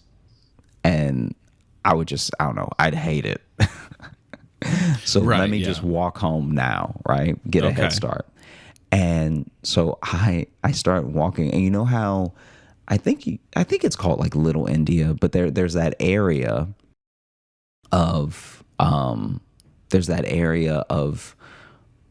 maybe it's still Rogers Park, but it's on the way of that California street where unlike Devon there, that whole area. Yeah. I know what you're talking about. Yeah, Little India, that so that West Ridge area. And so we can imagine like that Devon area. It's actually, I like it a lot. It's really nice. It's great because it's rough to drive through. And because it's so neighborhoody, a lot of it will close by like 10.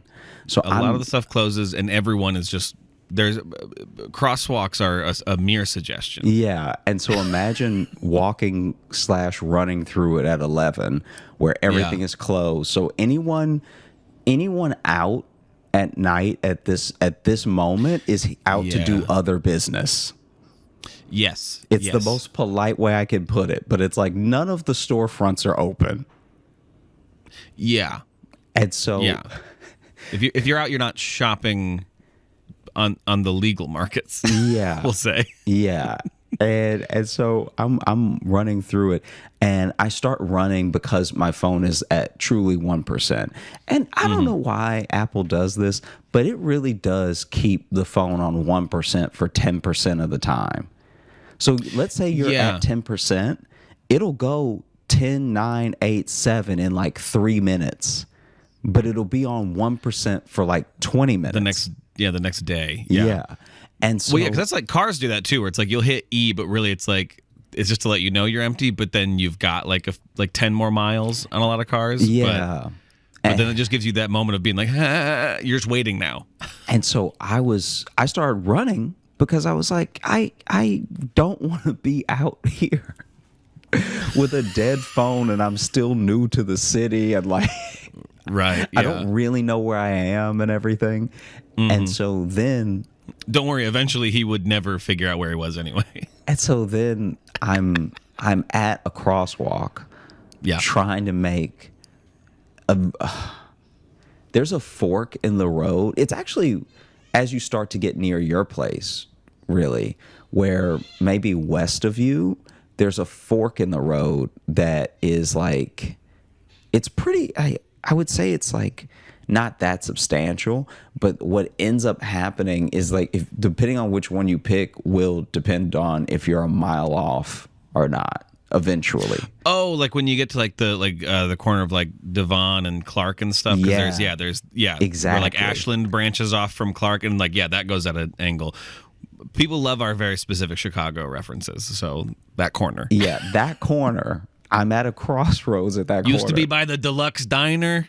Because now my phone is dead, and I'm almost home, and I don't know it fully, right?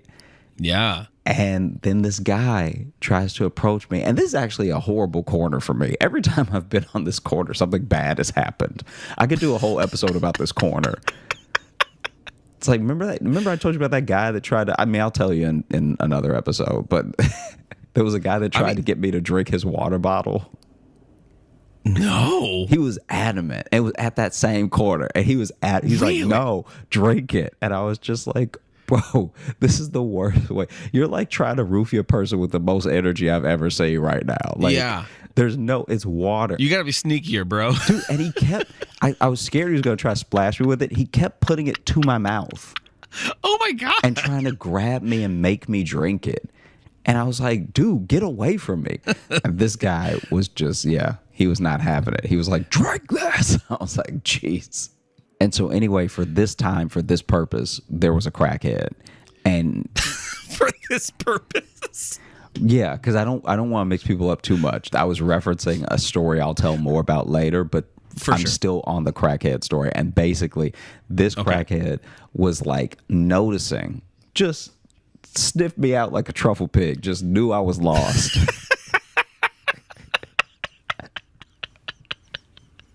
He really did. He was like, fear? Ooh. Ooh, I could handle a little fear. Yeah, fear goes down easy. Let's do it. Yeah. And so then I'm like kind of panicking because I recognize some of the streets a little bit, but I know if I take the wrong turn, it's going to take me another 20 minutes to get home or whatever. Because there's not only is my phone dead, so I can't order an Uber, but I don't have Uber money back then, you know? Right. And, well, Uber was still pretty new at that point too. Yeah, it was still pretty fresh. So you're like brand new to Chicago then?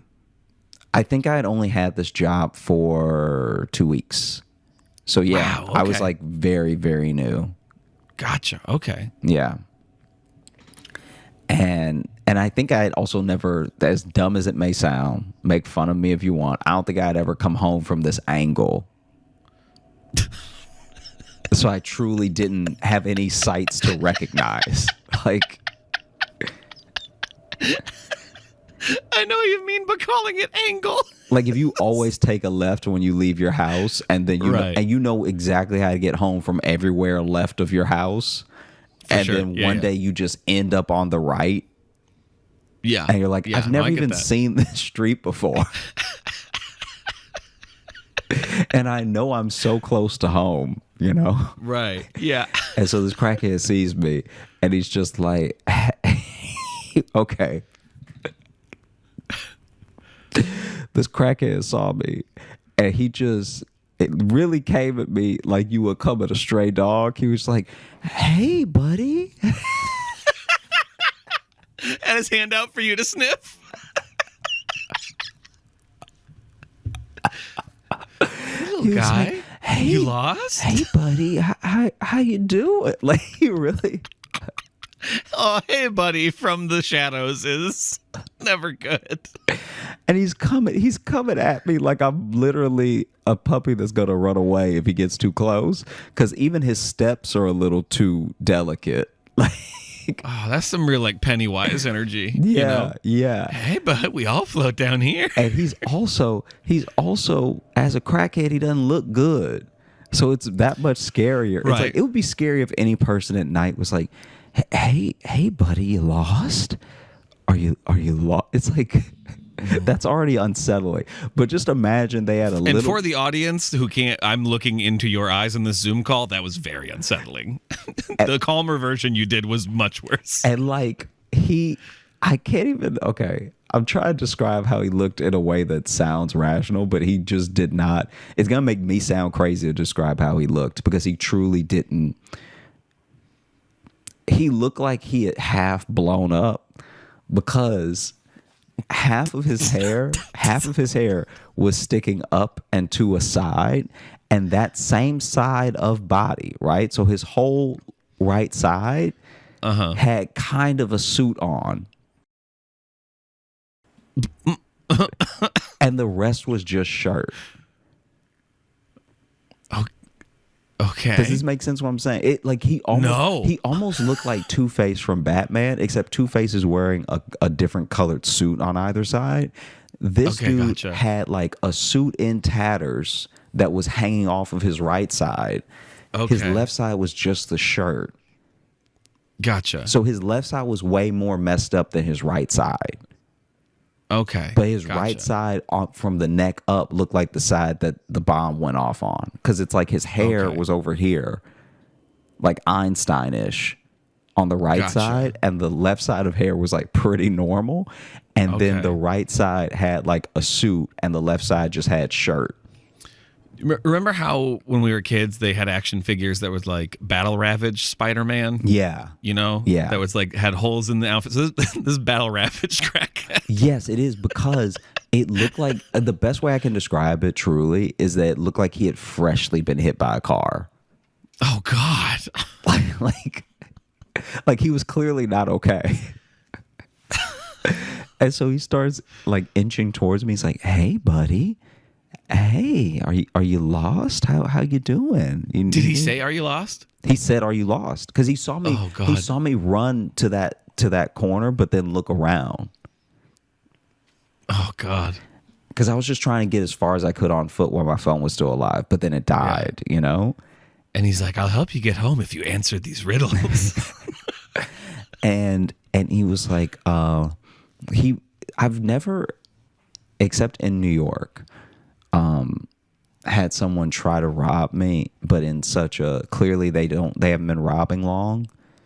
Right. And so he was like, he basically was like, I'll give you directions home if you just like tell me where you live and a little bit of money. Like, he worded it as poorly as you can word it for someone trying to rob me. Like, his offer was terrible. He was like, just tell me where you live and give me some money and I'll get you home. It was like that. It was like that. It was horrible. And so then I'm like, oh, I'm good. And he's like, you're not good. Oh, God. Yeah. Dude, this is really scary. He was like, you're not good. And I was like, no, man, I'm all right. Like, I'm gonna get home and everything. And like, I think I even tried to make up some lie about meeting some people or something. And Right. it was like, truly, this is like really scary because I'm meeting up with my very strong girlfriend. yeah, I'm gonna meet up with Leave me alone, sir. with my real strong girlfriend and her whole rugby team. So you better watch out. Like, it was, dude. I was like saying all types of stuff. I don't even know what. I'm probably sound just as crazy as him because I was trying to say stuff to scare him off because he keeps getting closer to me. I forgot to mention that he keeps getting closer with everything he says. Oh, God. And are you still just on this corner, or are you? I'm waiting for the light to change. Oh, okay. This is all happening like actually pretty quickly. Right. And so he's getting closer, and he's like, you're not good. You need help. Let me help you. And I was like, nah, man, I'm all right and everything. Like, I'm gonna meet some people and stuff, and like, I'm not even trying to get home. I like, specifically in case he followed me, I was like, I'm not even trying to get home, right? Because I didn't know how much energy this dude had, or if he was gonna try to fight me and I'd run and he'd chase me or whatever. And then this dude was like, right. This is where I knew we were gonna have to swing, because like. This dude literally said to me, I'm like, I'm trying to do it without laughing so you can actually see how scary it was. Okay. But it's so scary, it is actually pretty funny.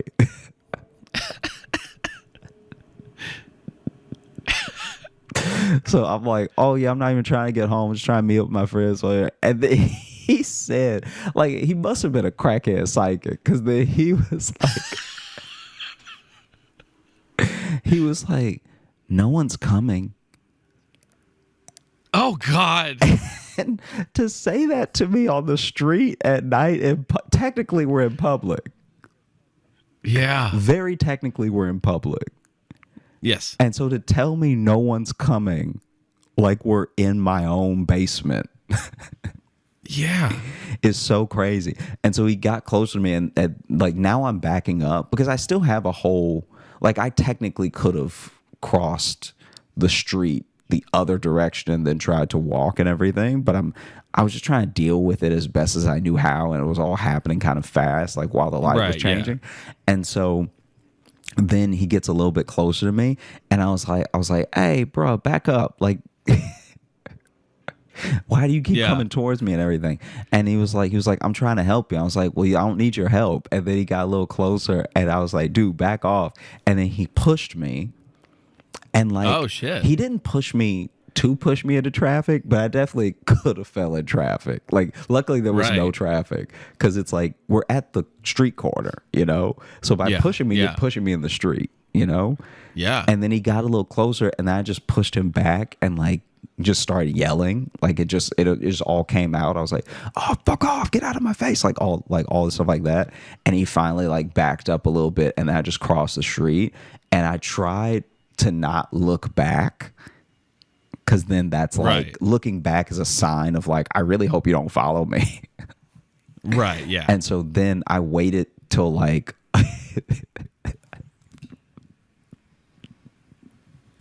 I waited for a street and a half to look back, but I can't see that far. So then I was like, I don't think he behind me, but I can't tell. If only I had glasses. So when I looked back at that street corner, I couldn't really see him. And so I was like, all right, maybe he like turned the corner and walked his own way or something. But I was like, yeah, I was terrified. It was horrible. Yeah. Yeah. But that's also, that area, because that guy handling it that way, the guy just trying to give you water. Everyone I've encountered that has a weird thing, like in that area, no one was smooth about it. Yeah. Never. You know what I mean? Never. Never smooth. It was always a convoluted way to try to rob you or proposition you or something, where a lot of times you're like, wait, what? No, okay, no, bye. Yeah. Like everybody on that corner is no one bad just pulled at a it. gun in that area. No one just had a weapon. Well, no one also like even for solicitation. I was just gonna say, I remember a story where I was walking in that area, and this lady was on the street, and she looked like the best way I can describe her is she looks like a small town Midwestern mom. Like she's just wearing like kind of sensible pants and like a blouse, like, and she's got like a big handbag. And I walk by and she's like says something to me, and I was like, oh, I leaned in. I'm like, I'm sorry, what? And she goes, you looking for a date? And I was like, oh no, I wasn't. I thought you were just a lady that was like lost. And I was like, no, sorry. Even the solicitation would be like hilariously bad to the point where you're literally like, are you? Would you like to buy a bag of sex?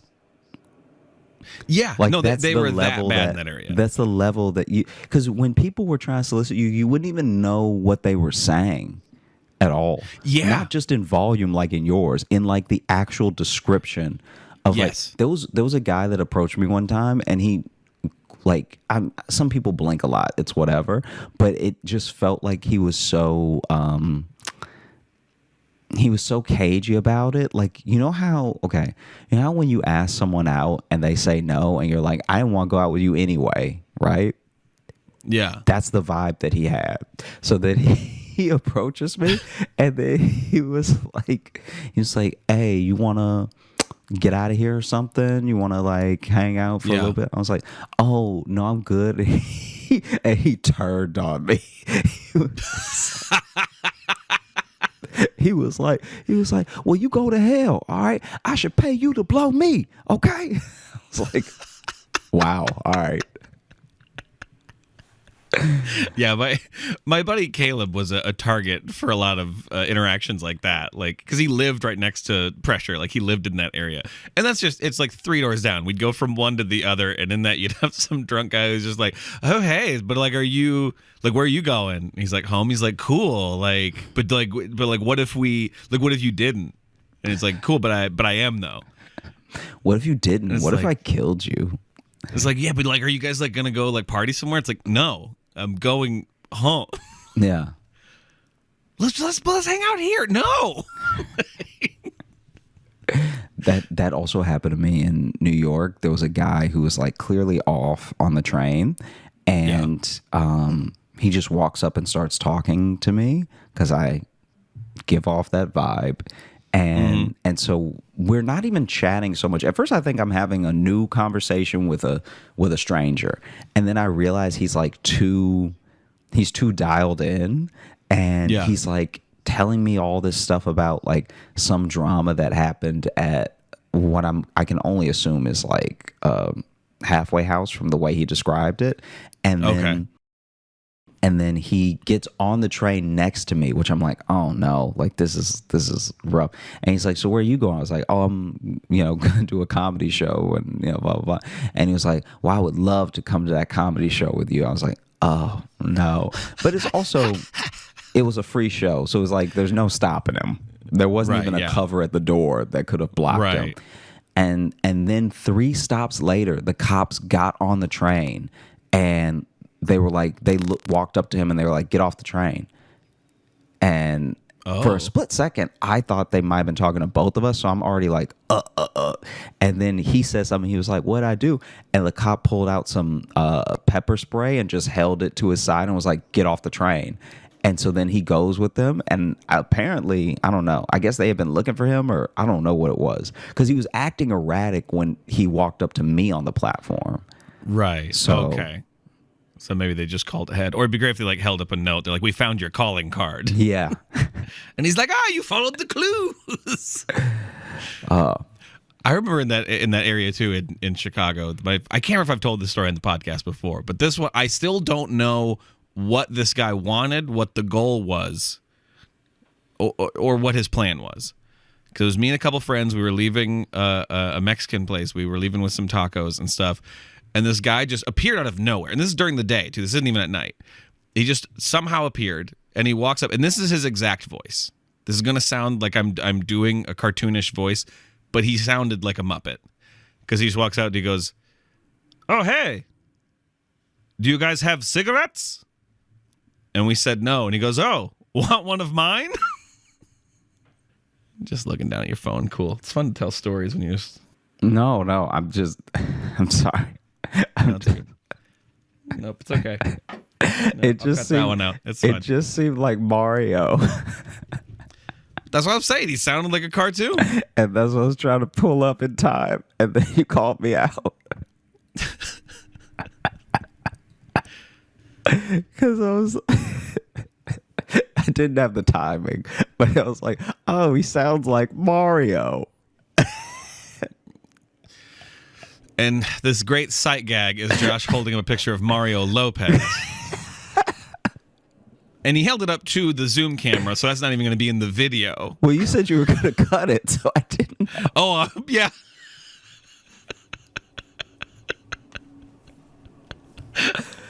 Oh, man. You see why I shouldn't do puns? Punt? You shouldn't Google while I'm talking to you. No, fair enough, but I really thought I had something that was going to get you. You thought that was going to really bring down the house? With you, I was like, oh, this is silly. Maybe he'll like it. Couldn't have been more wrong.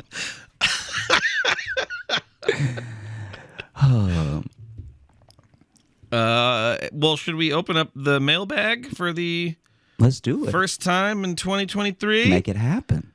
Make it happen. Let me see. I know we got some from some people who were at shows recently. Oh, wow. Okay. Yeah, so here is one. This is from Ginger, and it is titled "In Defense of the Coffee Creamer Scandal." Okay. Scandal. I like scandal. I like that it's a scandal. Yeah. But hi, J-Lo. I want to start off by saying I'm a huge fan of y'all. I had enjoyed Josh's comedy on YouTube years ago, but rediscovered him during the pandemic. And once I did, I dove into a joyful rabbit hole of laughs that was so needed at that time. My best friend and I even went to his Zoom show where Logan opened. And it is definitely something we still talk about. That would have been right before we started this show. Yeah. And it's definitely something we still talk about, especially after she moved to New York, where she interned on the Stephen Colbert Show and got to see Josh perform. Oh, wow. Oh, wow. Your podcast has brought me much joy and loud laughs over the years on the bus to work, at work, and at night, where I only listen to old episodes as I can't sleep if I'm actively listening. Oh, I can't sleep if I'm actively listening to news stories. The best part is sometimes lines from your show will incorporate themselves into my dreams. So I'll just have a character saying something like, disagreeing with strangers on the internet, what's more American than that? I like that. I like characters in the dream. Yeah, me too. Sorry That's about your brain, fire. King. Just, yeah. Sorry this email is so long. I recently got to take my fiance to Josh's Tacoma show, which you both were amazing in, and we were sad we couldn't snatch up those 2 front row seats. Oh, I think they were at that show. Yep. There was one. Yep. There was a show where Josh went out and was very pointed about the 2 empty seats up front. And these upper paragraphs are basically what I would have said if I wanted to hold up the meet and greet line. But to the point of the email, I recently had a time at work where 2 coworkers were talking about if a sticky box of French vanilla coffee creamers were still good. I was also curious, so I popped one open and shot it back. It was delicious, sweet, and milky, and I could absolutely see myself nursing a glass of this on the couch with a friend. Put it in my coffee this morning. Not as good. So, Logan, I'm sorry, but Josh is totally right. If I didn't know it was coffee creamer and thought it was just a sweet milk, I would have made the same mistake he should be acquitted of all charges of cartoonish behavior for the scenario at least. Anyway, thank you both for the laughs. I rate this podcast 100 out of 50 Squiggle Bops. Squiggle Bops is a new one. Boom. Ginger, thank you for emailing in. You're very wrong. Vindicated. No, a lot. I mean, there are a lot of wrong and sick people out there in the world. And you're not vindicated, especially too. She's like, I would take it as a sweet milk. That's not a thing. Vindicated. Hey, thank you all. Hey, thank you, Logan. Hey, for being the best co-host in the world, and thank you all for listening to the Josh Johnson Show. Wow, I really thought there was gonna be a turn there. I prepared for. Yeah, you really braced yourself, like I hit you or something. You've never done that before. Thank you so much for listening. Rather than asking you anything at all, I'm not even going to plug socials or anything. I just want to say thank you for listening. And if you enjoyed this episode, just tell one friend. That's all I need. Just one friend. Tell them about crack. Tell them about meth. And tell them about this show. Okay. It'll be good preamble for the show. Not saying tell them, like, spread the word, like, do it. I'm just saying, like, hey, do you think crack stories are funny? Well, this episode. Oh, boy. Yeah. Do I have a show for you? Yeah. I do want to plug because as of this release, it'll be this weekend, this coming Sunday. It's our first virtual show of 2023. Mm-hmm. So if you want to come hang out with us while we do these, and especially if you've never been to them, they always... they're a fun time. We interact a lot with everyone who's there. We've kind of built a little community around it. So I'm just excited to get those going again. Because it's been over a month now since we've done one. So we had to do it kind of early in December. So I do want to plug that because it's a very fun time, and I'd love more people to come join us and grow that goofy community. Yeah. So there'll be a link in the bottom, in the bio and stuff. January 29th is when that's happening. Thank you all so much, and I hope you have a great rest of the day into the weekend. Bye-bye. Crack. Don't meth with me. Hey, thanks so much for watching. Please like and subscribe. It really supports the channel. Hit the bell notification because apparently it's the only way YouTube will tell you that something happened. And just tell a friend. That's the biggest thing you could do. Just tell one person in your life that you like, maybe you don't like, that this video happened to you.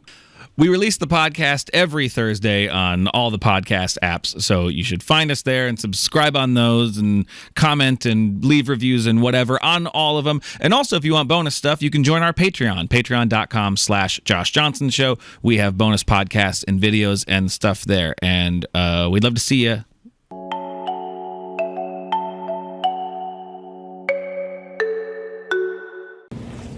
I get hyped for the 4th of July ahead of time, really far out, Get great barbecue, It's the country's birthday and everything, It's the only time as a guy you can look up at the sky and be like, ooh, sparkly, yes. You still have to hide it behind machismo, like, yeah, it's sparkly, but it's blowing up, all right? Anybody can get it, shots fired, okay? 4th of July is just a straight pride parade.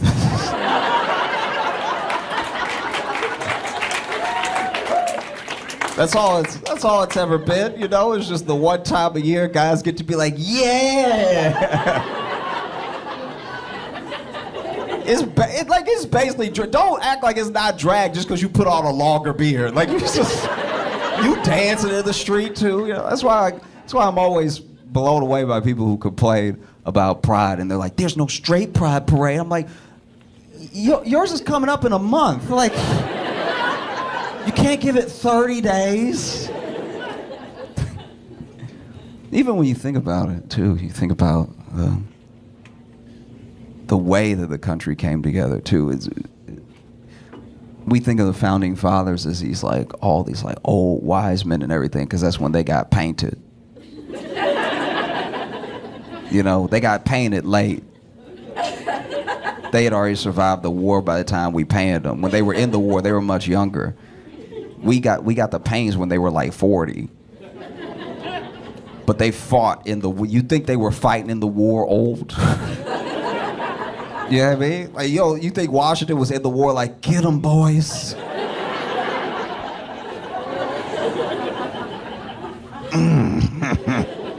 No, y'all shoot. Oh. No, these were young men. Young men battling to create a country, you know? And it's mind-blowing how young they were when we won. You know, July 4th of 1776, Alexander Hamilton was in his 20s, early 20s. So was Aaron Burr. You know, some of the oldest people, I think even Washington was like only 40 or something.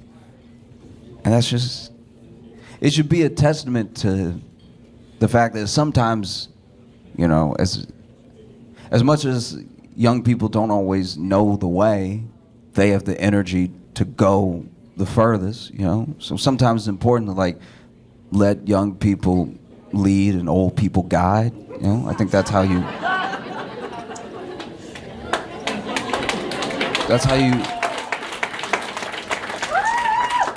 you know, because there's someone that has all the passion, all the fire in their heart to do something, to like try to build a better world, and then there's someone behind them that doesn't have as much of the fire anymore, but is like, don't trip over that rock. Just go a little bit more left and you'll be fine. Don't do what I did. That's how I messed up my knee, though.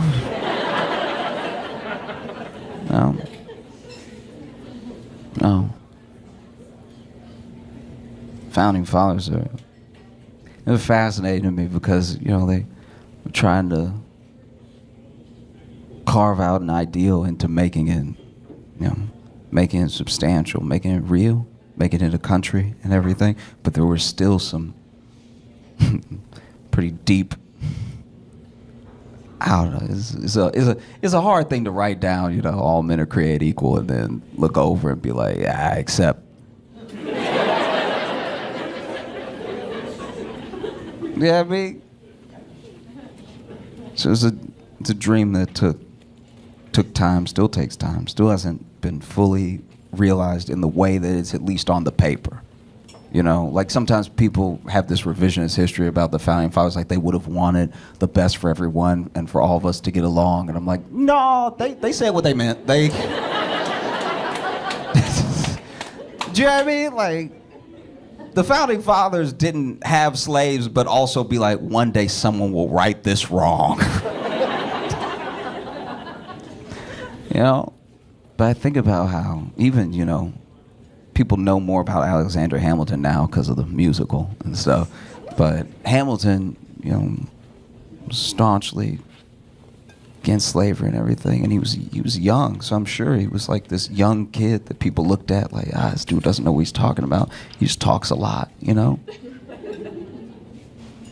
And it's funny how we know about Alexander Hamilton and Aaron Burr's feud mostly because of the musical, but we don't know how petty it got. Alexander Hamilton built a home in New York City, right? And Aaron Burr used his money to build a home down the street because he was jealous of where Alexander's home was. So he built the house pretty close by so that I guess Hamilton could see him hating from down the street. Alexander Hamilton and Aaron Burr were the original Kendrick and Drake.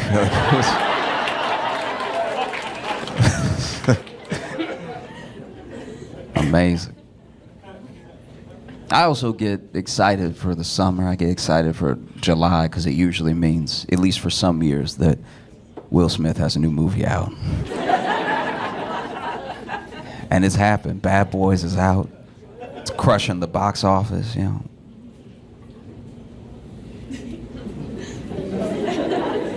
Just Will Smith slapped all the money out of Hollywood.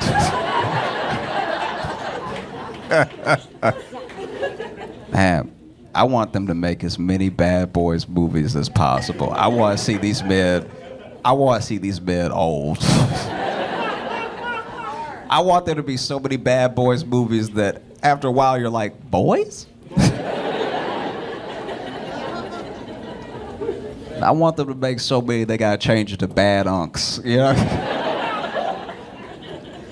As I'm getting older, I realize this year that all of my close friends are either in or closely approaching their 30s. And it's so funny because, you know, everybody 30 and up, when people turn 30 now, they call themselves old, which is insane to me. That's so, like, medicine is getting good enough where you can kind of expect to live to 90, but you're old at 30. Why would you be old most of the time? That doesn't make any sense at all. You don't bring home bread and then the next day you go, it's pretty old. No, but I get how people feel that way. I really do, because what's happening is we know deep down, right? We have this obsession with youth, and we, you know, everyone's trying to look young, be young, stay young, feel young, all this stuff like that. And it's mainly because, and I've said this before, it's mainly because we know how we treat older people. So we're more scared of that than we are getting old. What's wrong with getting older? You know more stuff. Why would that be bad, you know? But I get how people feel old at a certain time, because especially people who are in their 30s now, we're in a very specific time that hasn't happened, at least the way that it's happening to us, right? Because we were like coming of age at a time that was like a turning point for what feels like almost everything, right? Business gets done differently now. Tech is different. Every aspect of life is different, and we remember right before and as it turned and now. You know what I mean? Like if you're in your like 30s, you're like 33 and up, you remember before Google. That sounds ancient. That's...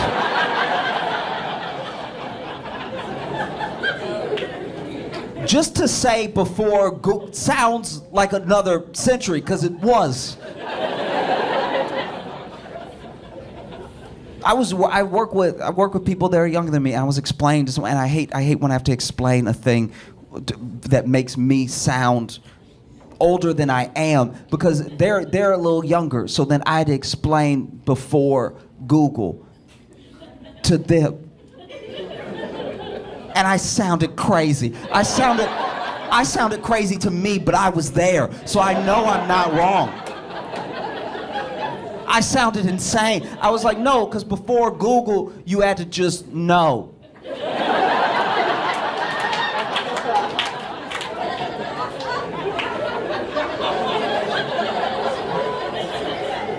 And if you didn't know, you had to ask somebody who you hope knew and was friendly.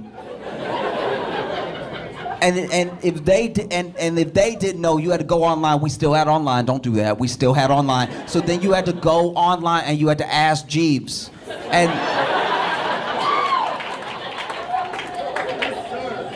then they were like, "What is Ask Jeeves? Like, what is?" And I was like, "Ask Jeeves is. It's like if Google was white. Like it's."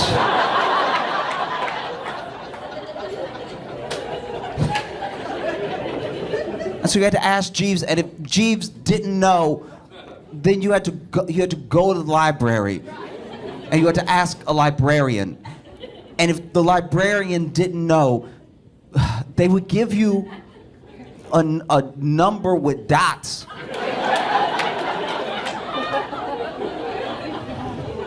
They would give you a library is like a house for books.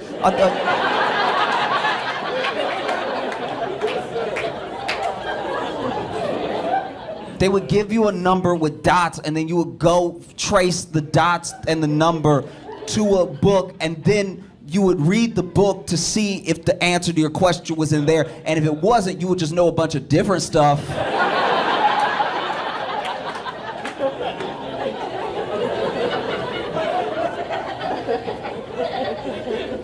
You would know. A book is like a slow Kindle. It's like.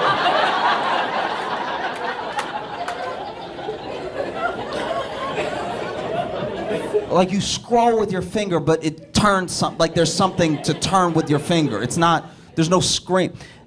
And then If your question, what you've been looking for 6 months, yes, it takes a long time.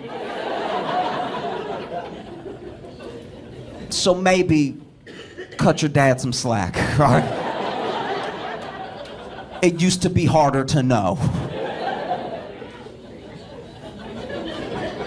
Do you know how crazy you sound saying it used to be harder to know? That's not how I wanted to end it. I know I'm getting older because I'm getting genuinely more and more nostalgic for small things. Like not movies, not like like really small things about life. Like I miss growing up in the 90s. I think all of our appliances in the 90s were just better. They were just like top notch because not only did they last longer and they worked, but you could fix anything in your house by hitting it.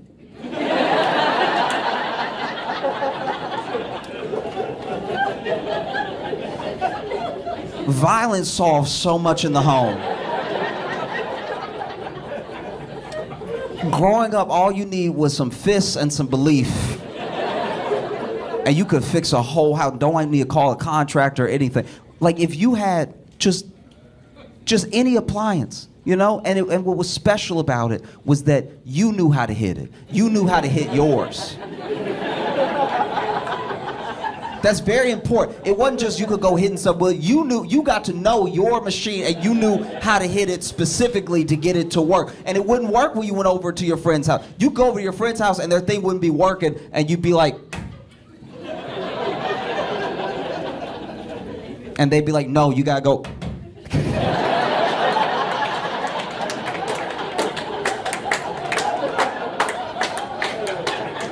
And you're like, wow, I didn't know that. I don't have that model. That's good to know.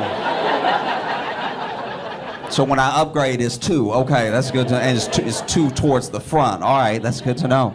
It was a beautiful time. I just felt like things really worked. You know? Like a 90s washing machine.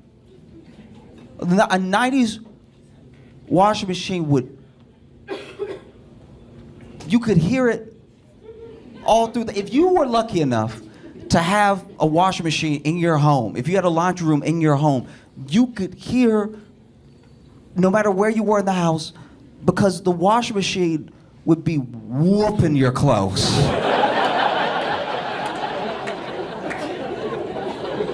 No matter where you were in the house, as soon as you started you would hold off watching a movie.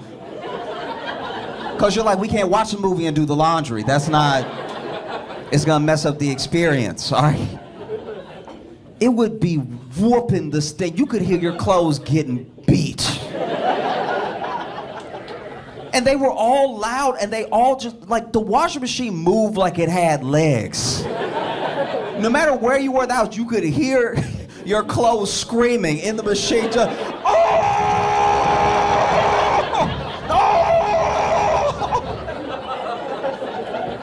And you would go, whether it was your house or somebody else's house, you could go to somebody's house, you could tell how strong their washing machine was by how messed up the paint was on the wall, on that edge that was next to the machine.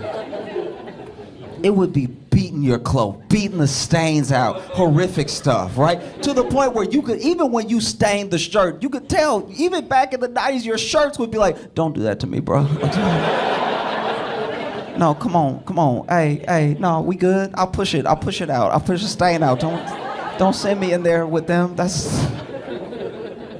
No, be amazing. And then if there was a little malfunction, if the door wouldn't lock and lips started coming up and everything, you know, suds started spitting out everything, just took a little like, bam. And then all of a sudden it was like, oh. It was beautiful, you know? These new washing machines. I know I already sound like an old man, but like this.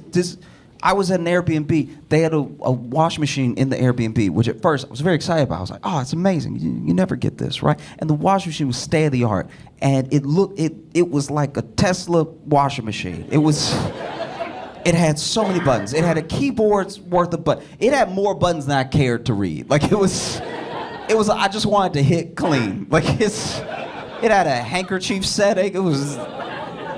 Insanity. And then you put the clothes, got a stain on the shirt, put the clothes in, and then, you know, you hit whatever, turn. There was a lot to do.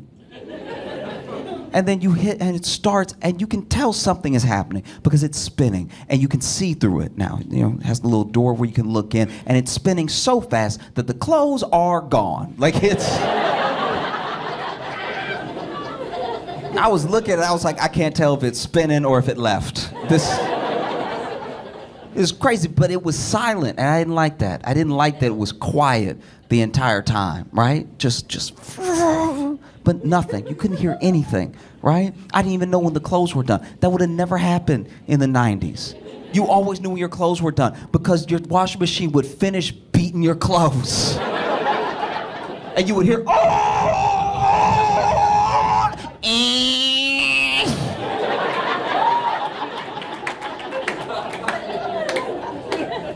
because they used to put alarm clock stuff in the washing machine to make sure they made the same noise. This thing finished, I had no idea. It finished and it was like, hey.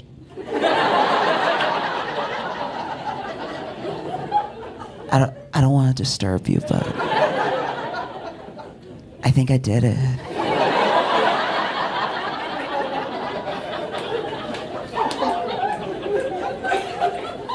And then I pulled the shirt out of the washing machine. The stain was so intact. The stain was sitting there comfortably. The stain was looking at me like it had its legs crossed. Like, looking at me like, your move. Even TVs. I remember we got like a big screen TV and it was a huge deal, but the TV was like, if I remember correctly, it was kind of like a hand-me-down because we got the TV because it wasn't really working as much anymore. So the people that were throwing out the TV were like, we're going to get a new TV. And we were like, we don't have a TV, so let's take yours, right? And it was huge. It took up like most of the, remember the big 90s, tall, wide. Remember when TVs had ass?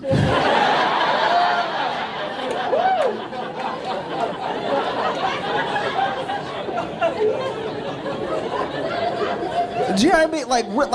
Like really had it, like some true thickums. You know what I mean? Like, you would go over to your friend's house, they'd be like, I got a new TV. You'd be like, oh, she packing. Oh, wow. I don't even understand. I don't even know why they made them like that. But it had like, it would be the screen here, but then just boom, boom.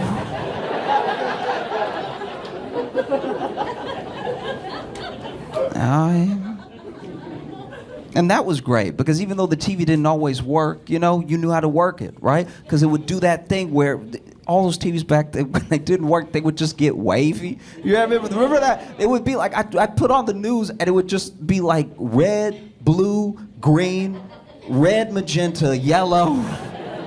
And you turn on the news and be like, at 8 o'clock.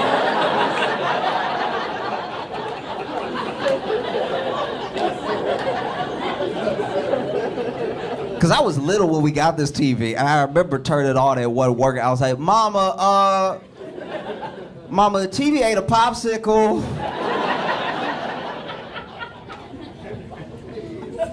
And my dad would usually be the one to hit the TV because he knew how to do it, right? But my dad hit the he hit the TV a lot.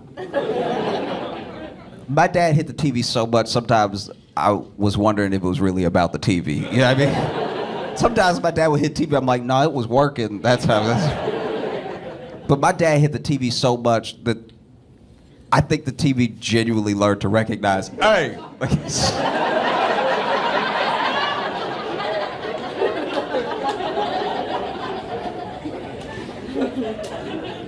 One time I was trying to watch the news and my dad came home. That's all he did. He just came into the house and the TV was like, 8 o'clock. As soon as he closed the door, it was like 2 people were murdered.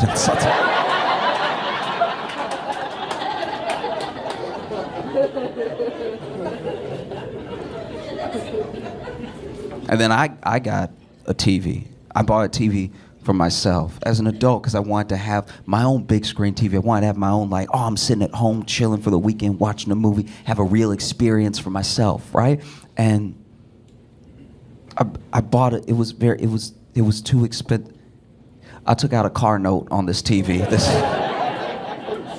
several payment TV, and we bring it home.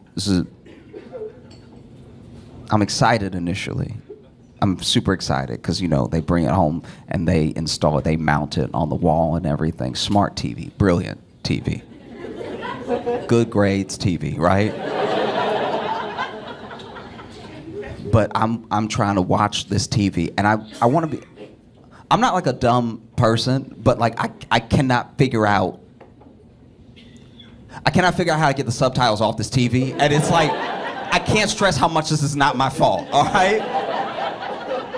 I'm not like a dumb, like I know I'm up here doing the jokes so we're all having a good, but I'm not a dumb guy. Like this is crazy, all right? And I want to be clear, I know that it's not the HBO subtitles at all because then I go to the settings at HBO and HBO is like, it's not us. We're not the one to do it. But I'm trying to watch Dune 2, right? Trying to watch Dune 2 on this big screen TV. I turn on HBO, I'm watching and it gets to that part where like Timothy Chalamet doing that like Fremen language. So he's like, da, da, da, da, you know what I mean? Like whatever they say. And so then in the movie, they have subtitles for that part because nobody knows what they say, right? So then the movie, those subtitles come up. But then on top of those subtitles are these like nasty gray italic subtitles coming up, and I'm like, who is typing? That's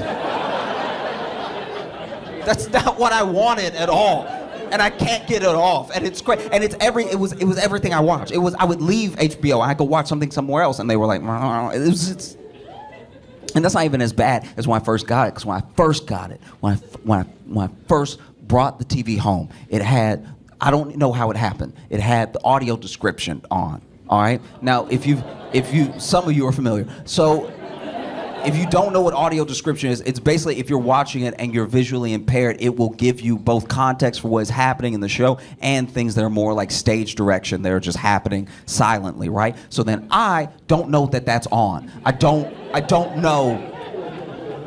I didn't press anything. I just turned on TV. I hit on the TV. That's all I did. And so then I went to watch Law and Order SVU. All right.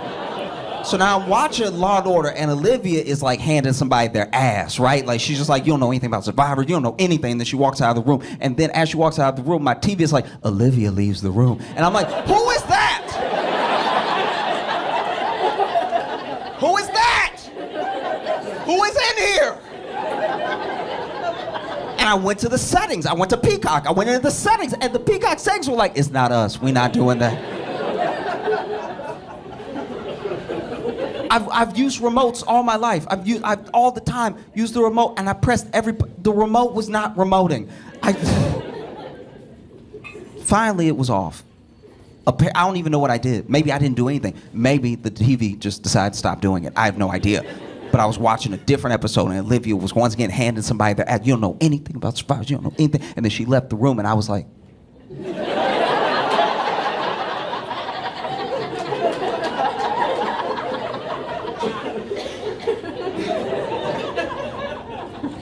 because what can you do with this TV? What can I do when I can't get the subtitles on? You can't hit it. You can't hit it. I took out a mortgage on this TV. You cannot hit it. You used to be able, when the old TV, when I was little, I would play Sega Genesis connected to the back of the TV, right? And then sometimes Sega would be glitching up, which, translated for kids means the game was cheating, right? So then the game would be cheating, and so then I would get mad, and I would stand up, like 10 years old, I'd stand up, and I'd punch the TV in its face. I'd punch the TV as hard as I could in what I thought was the nose, right? Like I would just, and I don't know what the TV was made of, but I would punch the TV and I would pull back the most mangled hand. Cause I don't know what it was made of, but it wasn't glass. There's no way it was glass. It had to be like clear steel or something. Cause the hand that I was pulling back, all my fingers had switched up and stuff. My thumb was in the middle.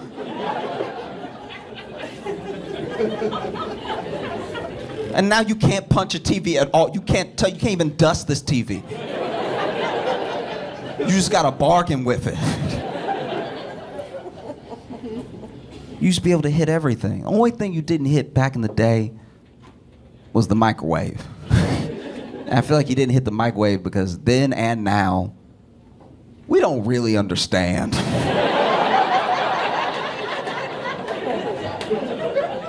how the microwave works. Yeah, I mean, that's still, that, I can always describe a microwave. If someone had never met a microwave before and they were trying to ask me what a microwave was, I'd be like, it is hot magic.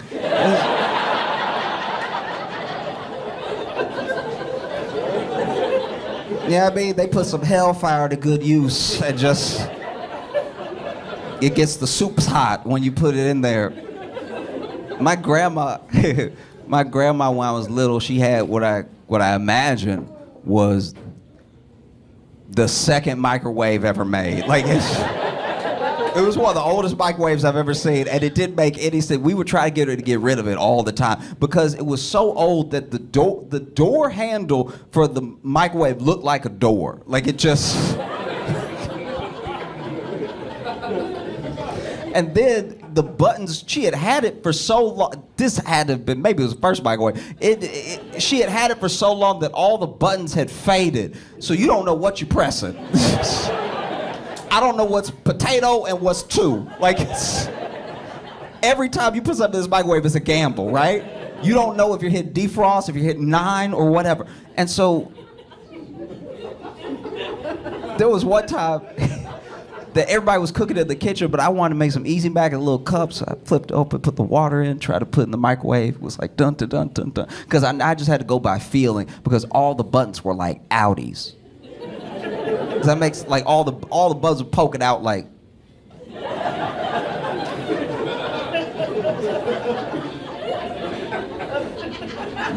Go ahead, press me. Go ahead. Press me. I don't know what's gonna happen either. Press me. Let's do it. Do it. Do it.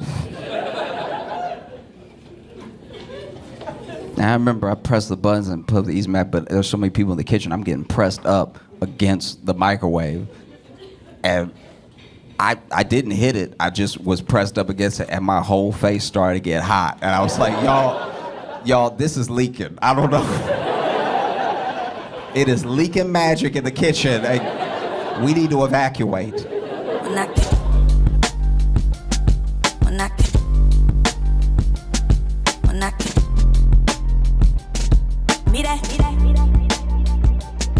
When I